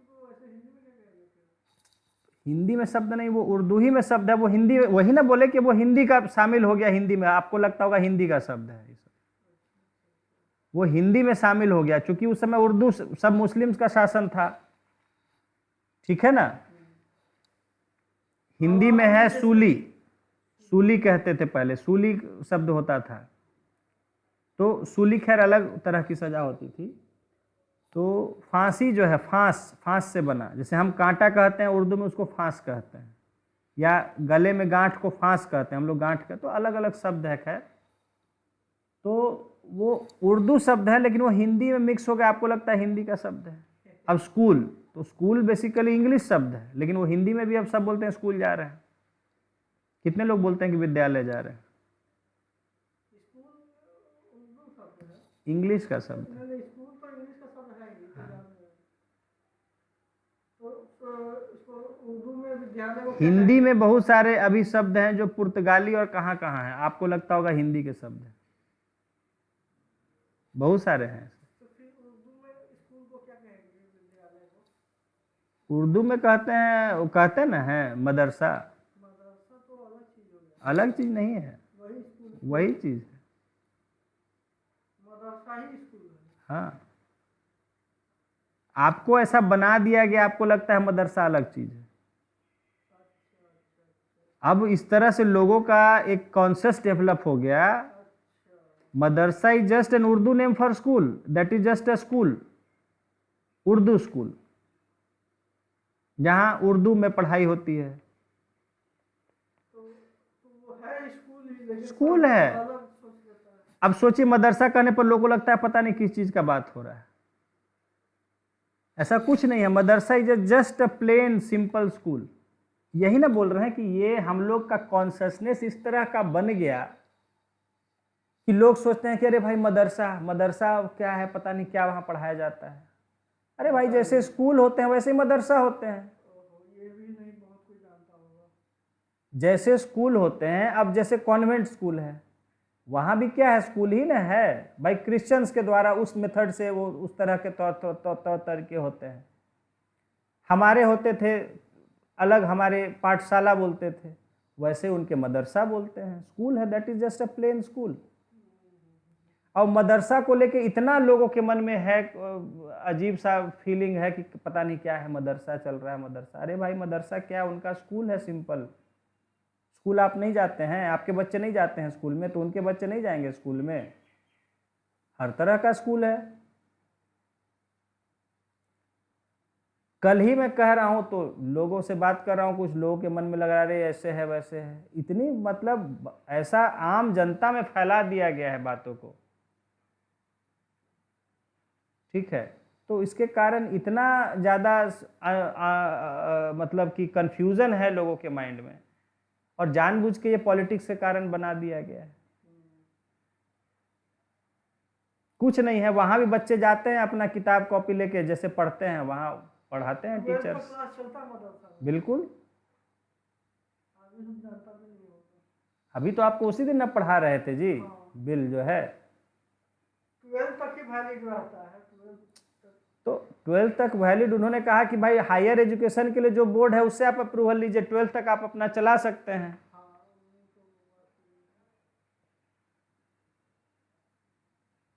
ठीक है, तो madrasa is just an ordinary school, उसको आप विद्यालय कहते हैं, कहीं शाला मराठी में कहते हैं, कहीं मदरसा कहता है, कहीं कोई कॉन्वेंट कहता है।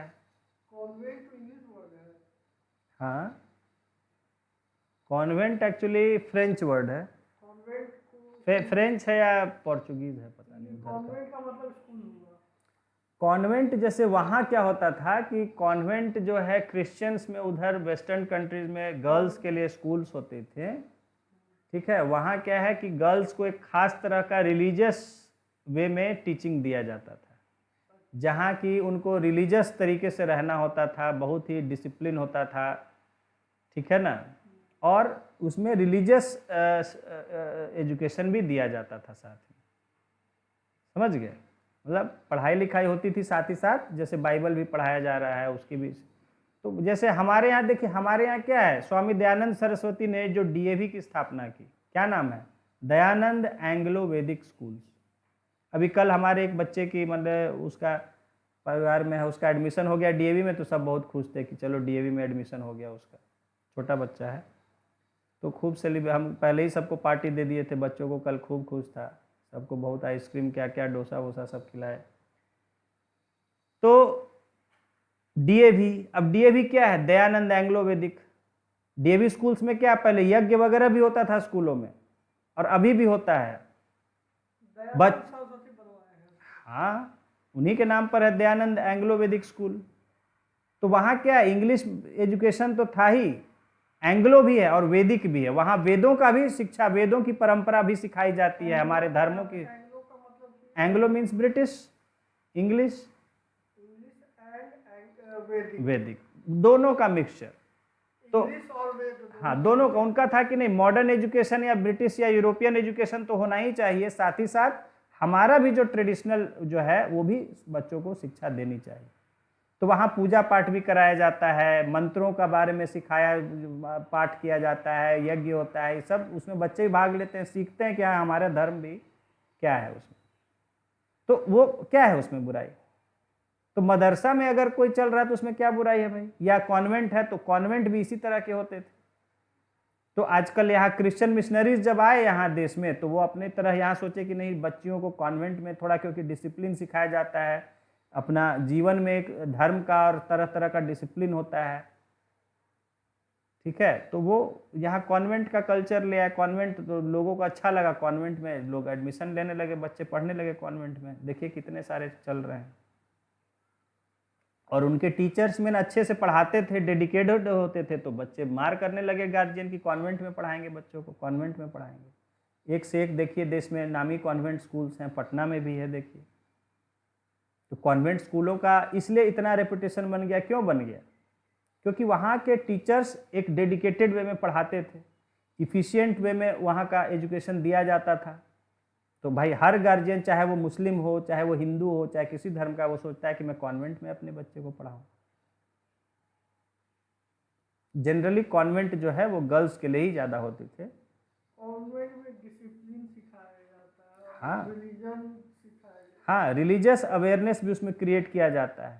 मतलब कि स्पेशली रिलीजियस अवेयरनेस हम्म क्रिएट किया जाता है। और डिसिप्लिन तो हर स्कूल में सिखाता ही है,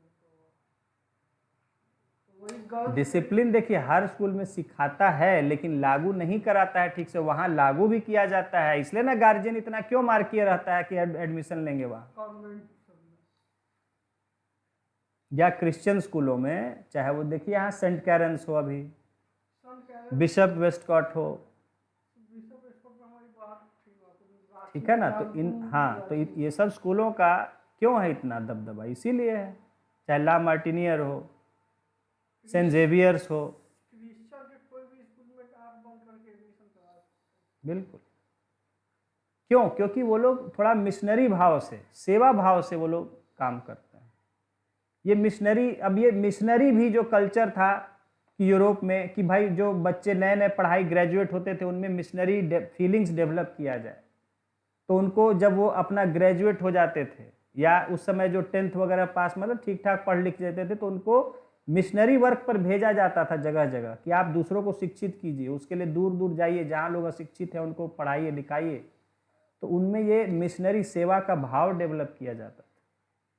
इसी तरह मदर टेरेसा एक ग्रुप के साथ आई थी अपने देश से सेवा करने के लिए, बिल्कुल यंग। तो उनमें ये सेवा भाव डेवलप करने का क्या ये अच्छी बात नहीं है? क्रिश्चियन से बहुत लोग, ये भाई गलत चीज़ है। ये आपके धर्म में है, आप जाते हैं दूसरे जगह, सब जगह, कि हम कितनी मुश्किलें, अपना घर बार छोड़ के कहाँ कहाँ जंगल पहाड़ों में बेचारे आते हैं जाते हैं, कितनी मुश्किलों को सहते हुए भी काम करते हैं। आपके कर रहे हैं लोग ऐसा? आप तो अपने धर्म के लोगों को सता रहे हैं। नहीं, हिंदू में सबसे ज़्यादा क्रिमिनल सब हिंदू का ही है, आतंकवादी भी हिंदू का ही। आप तो अपने धर्म के लोगों को ही शोषण कर रहे हैं, वो तो बेचारे बाहर से आके आपके शोषित लोगों का सेवा कर रहे हैं।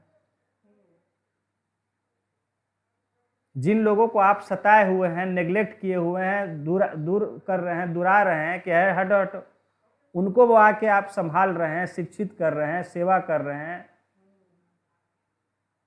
तो कौन श्रेष्ठ है भाई? क्यों गलत है वो? क्यों उनसे नफरत की जाए? तो ये सब चीजें मैं कहना बताना चाहता हूं लोगों को कि भाई देखिए, ऐसा नहीं हर धर्म में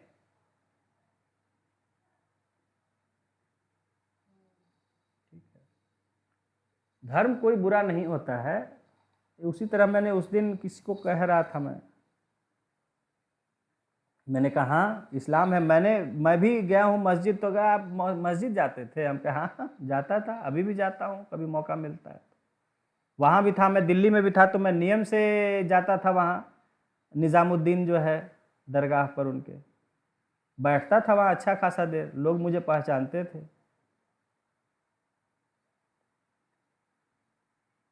तो ऐसा कुछ नहीं है, कोई धर्म खराब नहीं होता है, सभी धर्म अच्छे ही पवित्र भाव से बने होते हैं। हाँ, अब उनको बताने समझाने वाले लोग जो हैं वो अच्छा बुरा बता देते हैं, कर देते हैं।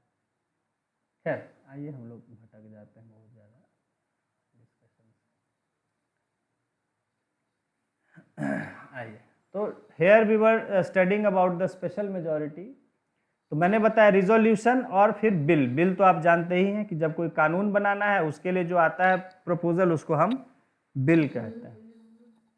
Bill is a proposal for legislation.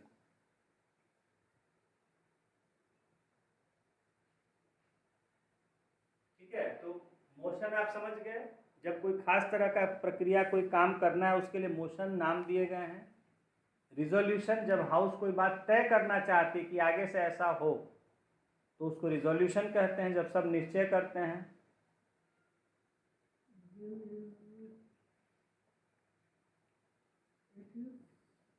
Bill is a proposal for legislation.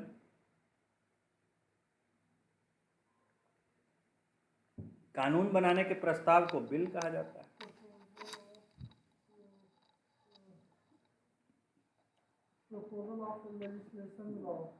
Legislation law तो बनेगा जब पास होगा तब ना।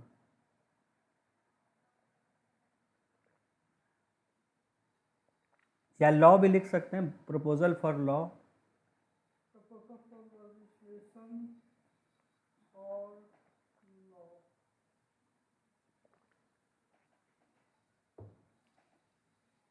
देखिए, और इस मेजॉरिटी को हम समझते हैं।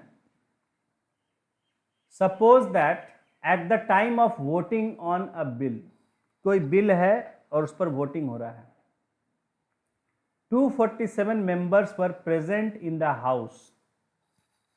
ठीक है, 247 मेंबर्स प्रेजेंट थे and all of them participated in the voting on the bill. तो 247 जो थे वो 247 के 247 लोग जो है वो वोट किया उन्होंने।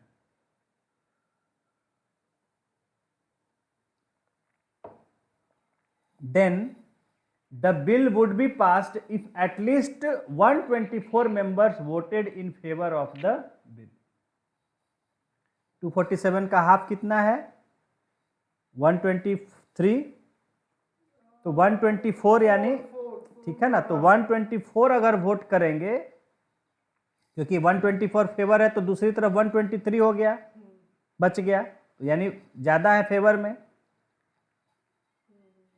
तो 124 मिनिमम नंबर वोट फेवर में होना चाहिए, तब वो बिल पास हो जाएगा। उससे कम लोग अगर फेवर में वोट करेंगे तो बिल पास नहीं होगा। ये तो सिंपल मेजॉरिटी है। Not so in the case of N amendment bill. लेकिन अमेंडमेंट बिल के केस में ये ऐसा नहीं हो पाएगा।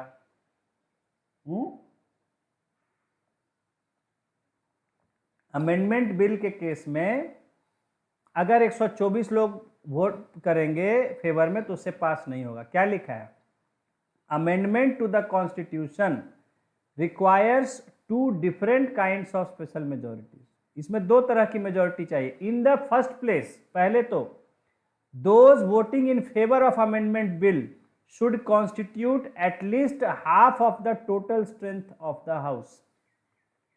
जो वोट कर रहे हैं फेवर में उनकी संख्या पहले तो हाफ ऑफ द स्ट्रेंथ से ज्यादा होना चाहिए।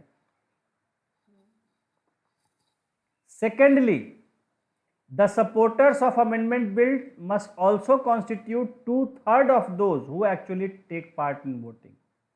और जो लोग उस बिल को फेवर में वोट कर रहे हैं उनका कम से कम जितने लोग बैठे हुए हैं वोटिंग करने उसका 2/3 कम से कम संख्या होना चाहिए, तभी वो पास हो पाएगा. Now both houses of the parliament must pass the amendment bill separately in this same manner.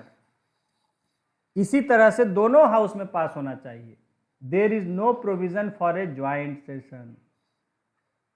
Amendment bill के लिए ज्वाइंट सेशन का कोई प्रोविजन नहीं है. For every amendment bill this special majority is required. ठीक है. Can you see the significance of this requirement? इस requirement का क्या महत्व है?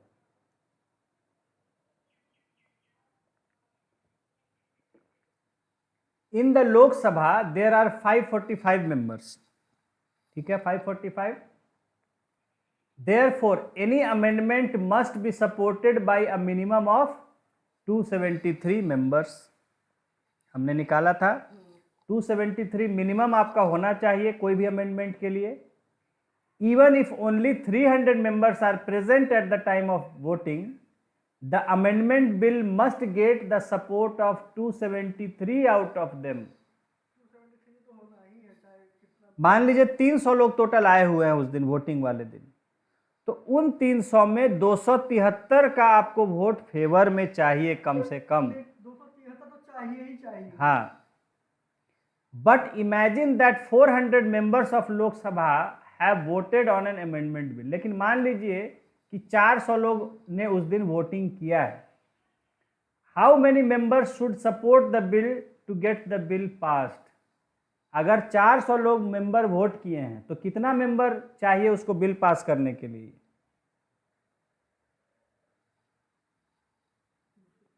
निकालिए.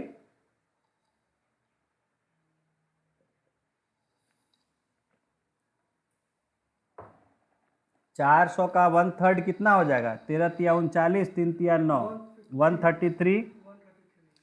133 का ट्वाइस 266. तो 266 जो है वो तो कम से कम चाहिए. ठीक है, 400 लोग होंगे तो क्या बिल पास हो जाएगा? 2/3 से काम नहीं चलेगा, और ज्यादा वहां चाहिए. एक तरफ हाफ ऑफ टोटल मेंबरशिप भी चाहिए और 2/3 ऑफ प्रेजेंट एंड वोटिंग भी चाहिए. दोनों चाहिए. अच्छा, यहां क्या है कि 2/3 का क्लॉज इसलिए दिया गया है क्योंकि जितने ज्यादा लोग बैठेंगे तो ये संख्या भी उतनी बढ़ती चली जाएगी. ये तो 400 लोगों का आया, 2/3 कितना? 266. 450 लोग अगर हो गए आए हुए हैं उस दिन वोटिंग कर रहे हैं, 450 पीपल, तब मिनिमम संख्या कितना चाहिए? निकालिए, बताइए. पीछे कैलकुलेट कीजिए, रफ में देखिए. 450 people are voting, actually voting.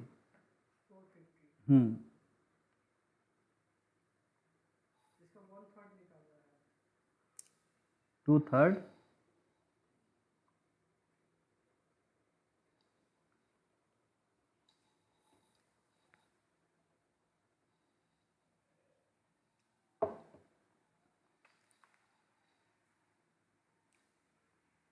2/3 से मल्टीप्लाई कीजिए ना, 2/3 करिए. 150 हुआ ना जी, बहुत स्लो है. 3 से डिवाइड कीजिए ऊपर.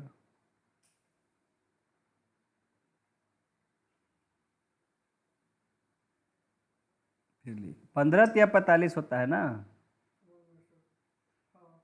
150 हुआ ना. 150 इंटू 2 कितना हुआ? 300. यानी कि अब ये संख्या बढ़ गई आपको. अब 273 से काम नहीं चलेगा. अब कितना आपको चाहिए कम से कम? अगर आपको 450 लोग अगर वोट कर रहे हैं तो उसमें आपको 300 कम से कम चाहिए, यानी ये हाफ ऑफ वाले नंबर से भी बढ़ गया, 273 से आगे बढ़ गया है नंबर। अगर 450 लोग वोट कर रहे हैं तो उसमें कम से कम 300 लोग का वोटिंग चाहिए आपको। अब निकालिए, मान लीजिए 510 लोग हैं, तब कितने चाहिए? मान लीजिए 510 पीपल आर वोटिंग, 17 से जाएगा, 17 × 51, 170 इंटू 2, 340। अब आपको 340 कम से कम चाहिए फेवर में, अगर 510 लोग वोट कर रहे हैं तो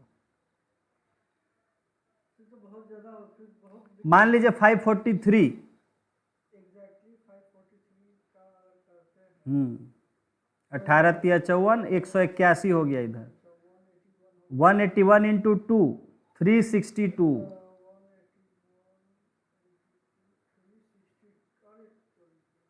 तो आपको कम से कम 362 लोगों का वोट फेवर में चाहिए, तभी पास हो पाएगा। बोलिए सर इतना तो सरकार में ही नहीं है फेवर, जो है मेजॉरिटी है नहीं लोग को इतना। तो इसलिए दिया गया है कि जितने लोग प्रेजेंट रहेंगे उतनी ही संख्या भी बढ़ती चली जाएगी।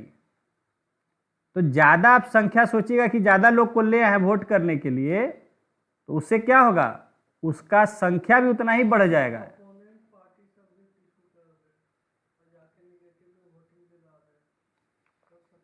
हाँ होता ही है, समझ गए ना। तो यही है कहा रहा है। तो देखिए इन एडिशन टू दिस, और इसके अलावा both houses must pass the amendment bill separately. दोनों हाउसेज में यही प्रक्रिया करनी है।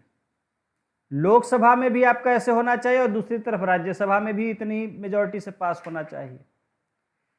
तो इसीलिए अमेंडमेंट को आसान नहीं किया गया है। कुछ कहिए तो आसान भी है, कुछ कहिए तो मुश्किल है। तो दिस रहेगा ना, और बढ़ते चला जाएगा। कम से कम 273 तो होना ही चाहिए, कम से कम होना चाहिए। और पॉपुलेशन मतलब कि जितना जनसंख्या के आधार पर और बढ़ते चले।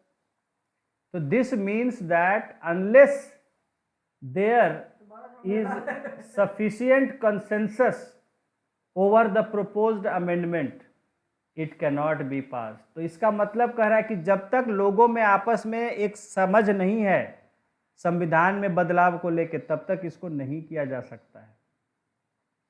If the party in power enjoys very thin majority, it can pass legislation of its choice and get budget approved even if opposition does not agree। मान लीजिए कोई ऐसी पार्टी सरकार में है जिसको बहुत मामूली सी मेजॉरिटी है, तो वो अपना कोई कानून पास कर सकती है अपने पसंद का, बजट भी पास करा ले सकती है, but it would need to take at least some opposition parties into confidence if it wanted to amend the constitution.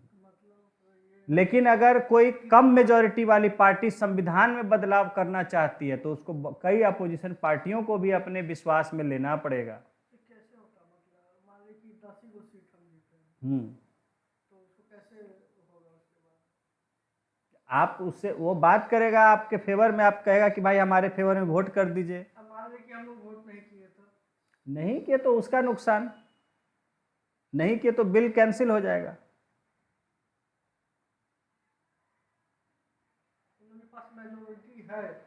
Majority है लेकिन हल्की मेजॉरिटी है।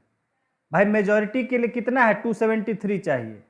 मान लीजिए उसके पास 300 है, 300 की मेजॉरिटी है, 300 लोग फेवर में वोट किए, तो आपको तो 273 पार चाहिए मेजॉरिटी, कम से कम भी। कम से कम तो होना ही है 273। तो 300 में मान लीजिए कि आपको कितना लोग है ना, तो 300 अगर आपके पास है, अच्छा नहीं 300 मेजॉरिटी नहीं, 300 की मेजॉरिटी तो स्ट्रांग मेजॉरिटी हो गई। यहाँ तो है मेजॉरिटी का मतलब कि मान लीजिए जिसको लार्जेस्ट पार्टी जो है, मान लीजिए कि आप 200 कुछ पर हैं या कम हैं, ठीक है ना, और आप बनाए हैं, मतलब आपको प्रेसिडेंट बुला दिए, सरकार बनाइए भाई, ठीक है ना। अब वहां पर है कि एक तो अपनी पार्टी के सभी लोग आपके फेवर में ही वोट करें, यह भी मुश्किल होता है। ये तो ठीक है, कहने का मतलब कि कोई कम सीट लाया तो उन लोग को समर्थन हाँ, तो नहीं उन्हीं लोग से तो- ना कहता है कि अरे भाई वोटिंग कर दीजिए, आपको मंत्री पद दे देंगे, हमारा समर्थन कीजिए, आपकी मदद करेंगे हम भी। नहीं, इन लोगों के पास सबसे मान लीजिए कि 543 सब परसेंट है, उन लोग 450 से भी अभव वाला समर्थन है। लेकिन अब कुछ ऐसी सब है कि जो 10 सीट लाया है, कम पार्टी कहती है, तो वोटिंग अगर 10 नहीं करे तब नहीं पास होगा संविधान, नहीं पास होगा। जो वहाँ पे माइनॉरिटी है उसका भी आधा होना चाहिए, चाहे उसके पास कितना भी वोट है। नहीं नहीं, वो नहीं है, बात है आपके पास टोटल 2/3 का स्ट्रेंथ होना चाहिए ना। 2/3 पार कर गए, अब 450 अगर वोटिंग हो रहा है तो उसमें तो आपको 300 पार चाहिए आपको कम से कम। 2/3 पार कर गए, लेकिन जो पार्टी में जो निर्दलीय मतलब ये क्या कहते हैं, अपोजिशन पार्टी, अपोजिशन नहीं, मान लीजिए कि हम अपोजिशन अपोजिशन ही में ना रहेगा।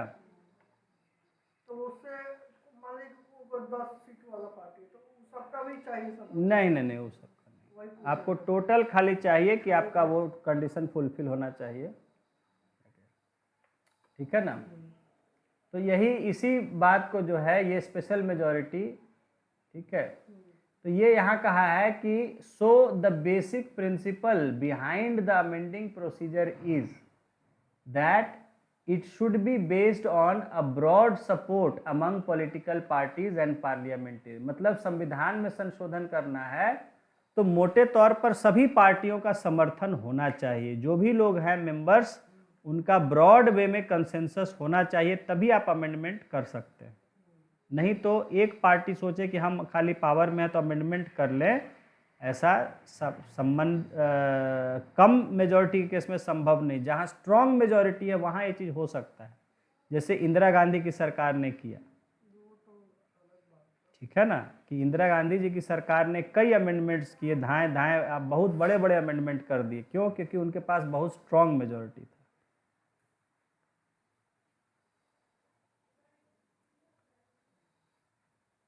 अब है आपका रेटिफिकेशन बाय स्टेट्स। ये भी मैं आपको बता चुका हूं कि जहां कोई भी ऐसा फीचर्स है जो स्टेट्स को अफेक्ट करता है, ऐसे अमेंडमेंट को आप सिर्फ पार्लियामेंट से नहीं, वहां आपको पार्लियामेंट के अलावा कहा गया कि आपको स्टेट लेजिस्लेचर्स का भी अप्रूवल लेना पड़ेगा। क्योंकि मान लीजिए पार्लियामेंट ऐसे तो मनमानी कर देगा और स्टेट्स के राइट्स पर एनक्रोच कर देगा, स्टेट्स को राइट अब्यूज कर उसका पावर अपने में ले लेगा। तो इसीलिए कहा गया है कि नहीं, जहां अमेंडमेंट तो आप कर सकते हैं, लेकिन जहां स्टेट्स को अगर अफेक्ट करता हो तो वहां खाली आपके भी पास करने से नहीं चलेगा, आपको आधे स्टेट्स जो हैं देश के उनका भी अप्रूवल लेना पड़ेगा,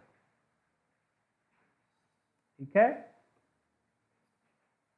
उसी को यहां दिया है, देखिए, for some articles of the constitution special majority is not sufficient. Special majority वहां सफिशिएंट नहीं होगा। When an amendment aims to modify an article related to distribution of powers between the states and central government or articles related to representation, चुनाव वगैरह से जुड़ा हुआ जो हो, it is necessary that the states must be consulted and that they give their consent। तो जहां states के पावर्स को आप कोई अफेक्ट करता हो, प्रोविजंस या रिप्रेजेंटेशन इलेक्शन से जुड़ा हुआ कोई मैटर्स हो, तो वहाँ आपको सिर्फ पार्लियामेंट में स्पेशल मेजॉरिटी नहीं, बल्कि आपको स्टेट्स का भी पूछ के उनका कंसेंट लेना पड़ता है, उनकी सहमति लेनी पड़ती है। We have studied the federal nature of the constitution. हमने पढ़ा है कि हमारा संविधान एक फेडरल नेचर का है। Federalism means that powers of states must not be at the mercy of central government. और फेडरलिज्म का मतलब है कि स्टेट्स का पावर उसको अपना इंडिपेंडेंट होना चाहिए, वो सेंटर पर डिपेंडेंट नहीं रहना चाहिए। The constitution has ensured this by providing that legislatures of half the states have to pass amendment bill before amendment comes into effect. कोई भी अमेंडमेंट तभी प्रभाव में आएगा जब उसको पास होने के बाद half of the state legislature से अप्रूवल हो जाएगा। प्रेसिडेंट का अप्रूवल होने के बाद भी लागू नहीं होगा अगर उसको हाँ, अमेंडमेंट में ये होता है कि वो प्रेसिडेंट के पास चला जाता है पास होने के बाद, वहाँ से सैंक्शन अप्रूवल मिल गया एसेंट, तो उसके बाद आपको स्टेट लेजिस्लेचर्स में पहले उसको पास कराना पड़ता है, मैंने अप्रूवल लेना पड़ता है, तब जाके वो प्रभाव में आ पाएगा। नहीं तो प्रेसिडेंट साइन कर देते हैं तब जाता है नीचे। तब जाता है। अगर आप स्टेट्स ने मना कर दिया तो वो लागू नहीं होगा, वो वैसे ही लटका रहेगा। मान लीजिए कि पार्लियामेंट पास कर दिया, हम्म तो सबसे पहले जाएगा प्रेसिडेंट के पास, हम्म तो प्रेसिडेंट साइन तो करना ही है, करना ही है, तो प्रेसिडेंट के बाद उसके बाद कब स्टेट्स के पास भेजा जाएगा। कब भेजा जाएगा? हाँ, समझ गए। अगर उन लोग का सहमति नहीं है तो लागू नहीं होगा। पास हो गया, कानून है, लेकिन अभी लागू, जब तक हाफ ऑफ स्टेट्स उसको अप्रूव नहीं करेंगे तो जिंदगी में कभी अप्रूव नहीं करेगा तो वो बस लटका रह जाएगा, लागू नहीं होगा कानून होते हुए। We can say that for some parts of constitution greater और wider consensus in the polity is expected. कहा जा रहा है कि कुछ ऐसे हिस्से हैं संविधान में जिनके बदलाव करने के लिए हमें और ज़्यादा लोगों का विश्वास लेना पड़ता है, मतलब राज्यों का भी। This provision also respects the states and gives them participation in the process of amendment. तो ये जो प्रोविज़न है अमेंडमेंट का, ये राज्यों को भी उनकी शक्ति देता है कि अमेंडमेंट में वो भी भागीदार बने, उनके बिना अमेंडमेंट नहीं हो। At the same time care is taken to keep this procedure somewhat flexible even in its more rigid format.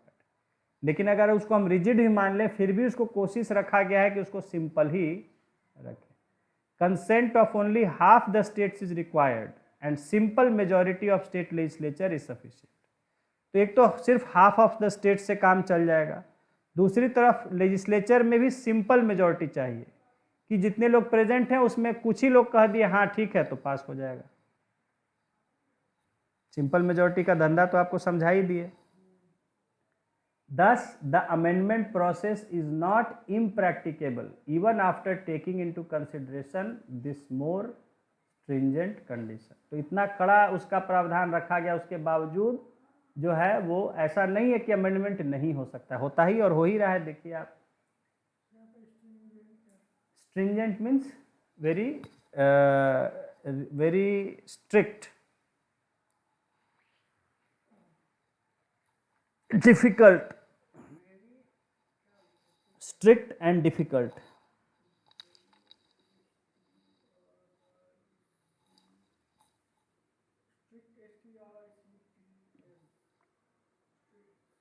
Strict नहीं, स्ट्रिक्ट एस नहीं होता लास्ट, स्ट्रिक्ट एंड डिफिकल्ट या डिफिकल्ट एंड स्ट्रिक्ट, जो भी एक ही बात।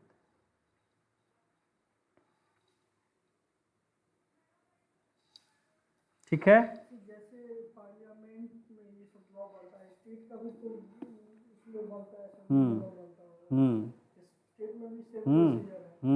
स्टेट में गवर्नर के पास जैसे उसमें लोग पढ़े जाता है, तो हम लोग को पता क्या नहीं चलता है कि कौन कौन सा लॉ है, ये सब बात हो रहा है, डिस्कशन हो रहा है स्टेट में। अखबार नहीं पढ़ते इसलिए नहीं पता चलता है। ज्यादा हाईलाइट नहीं, जैसे पार्लियामेंट होता है ना, सब हाईलाइट होता है। आप अखबार देखिए ना पलट के जरा, आप अखबार देखिए, आप अखबार पढ़ते ही नहीं है तो कहाँ से है? बिहार का आप न्यूज़ पढ़ते ही नहीं है तो कहाँ से आप पढ़िए, देखिए जो होता है सब आता है अखबार में, सब हाईलाइट होता है। बोले ना, सब नज़र के सामने है, आपकी नज़र ही नहीं पड़ती है उस पर, क्योंकि आप कहीं और ध्यान है आपका। अखबार छप ही रहा है इसलिए लोकल अखबार देखिए। We may summarize that the Constitution of India can be amended through large scale consensus and limited participation of the states। कहा जा रहा है कि संविधान में बदलाव किए जा सकते हैं अगर मोटे तौर पर पार्लियामेंट में अगर अच्छा कंसेंसस है, एक तरह की सोच है, और साथ ही साथ कुछ जो है राज्यों का भी उसमें भागीदारी है।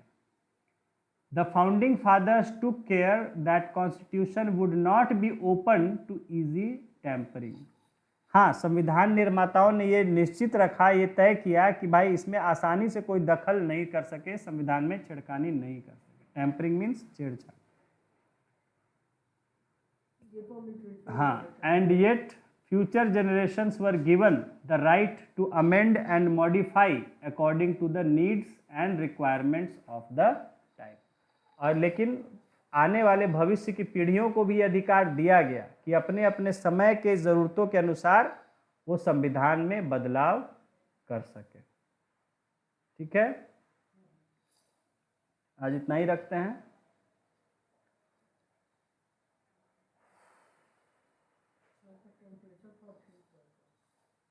हाँ, आज थोड़ा सुबह से ठीक है।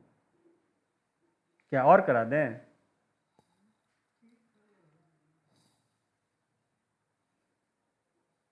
एक दिन का बचा हुआ है।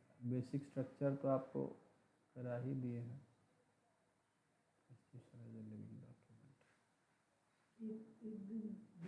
दो दिन लगेगा, 2 दिन लगेगा। यहाँ तक तो करा ही दिए। अब जो है खाली मतलब हम लोग मोटे तौर पर ऐसा आपको डिस्कस, ये टॉपिक तो कुछ नहीं है इसमें, डिस्कस कर ही दिए हैं, क्योंकि अमेंडमेंट्स हम लोग बहुत सारे पहले डिस्कस कर ही चुके हैं। लेकिन हाँ, एक बार कवर हो जाएगा थोड़ा सा। हालांकि ये सब आपके एग्ज़ाम पर्पज़ से बहुत ज़रूरी नहीं है, लेकिन एक जानने के लिए तो होना ही चाहिए भाई। बीपीएससी का भी, भाई बीपीएससी में भी अब अच्छा नॉलेजेबल खोजता है स्टूडेंट को, ऐसा नहीं है।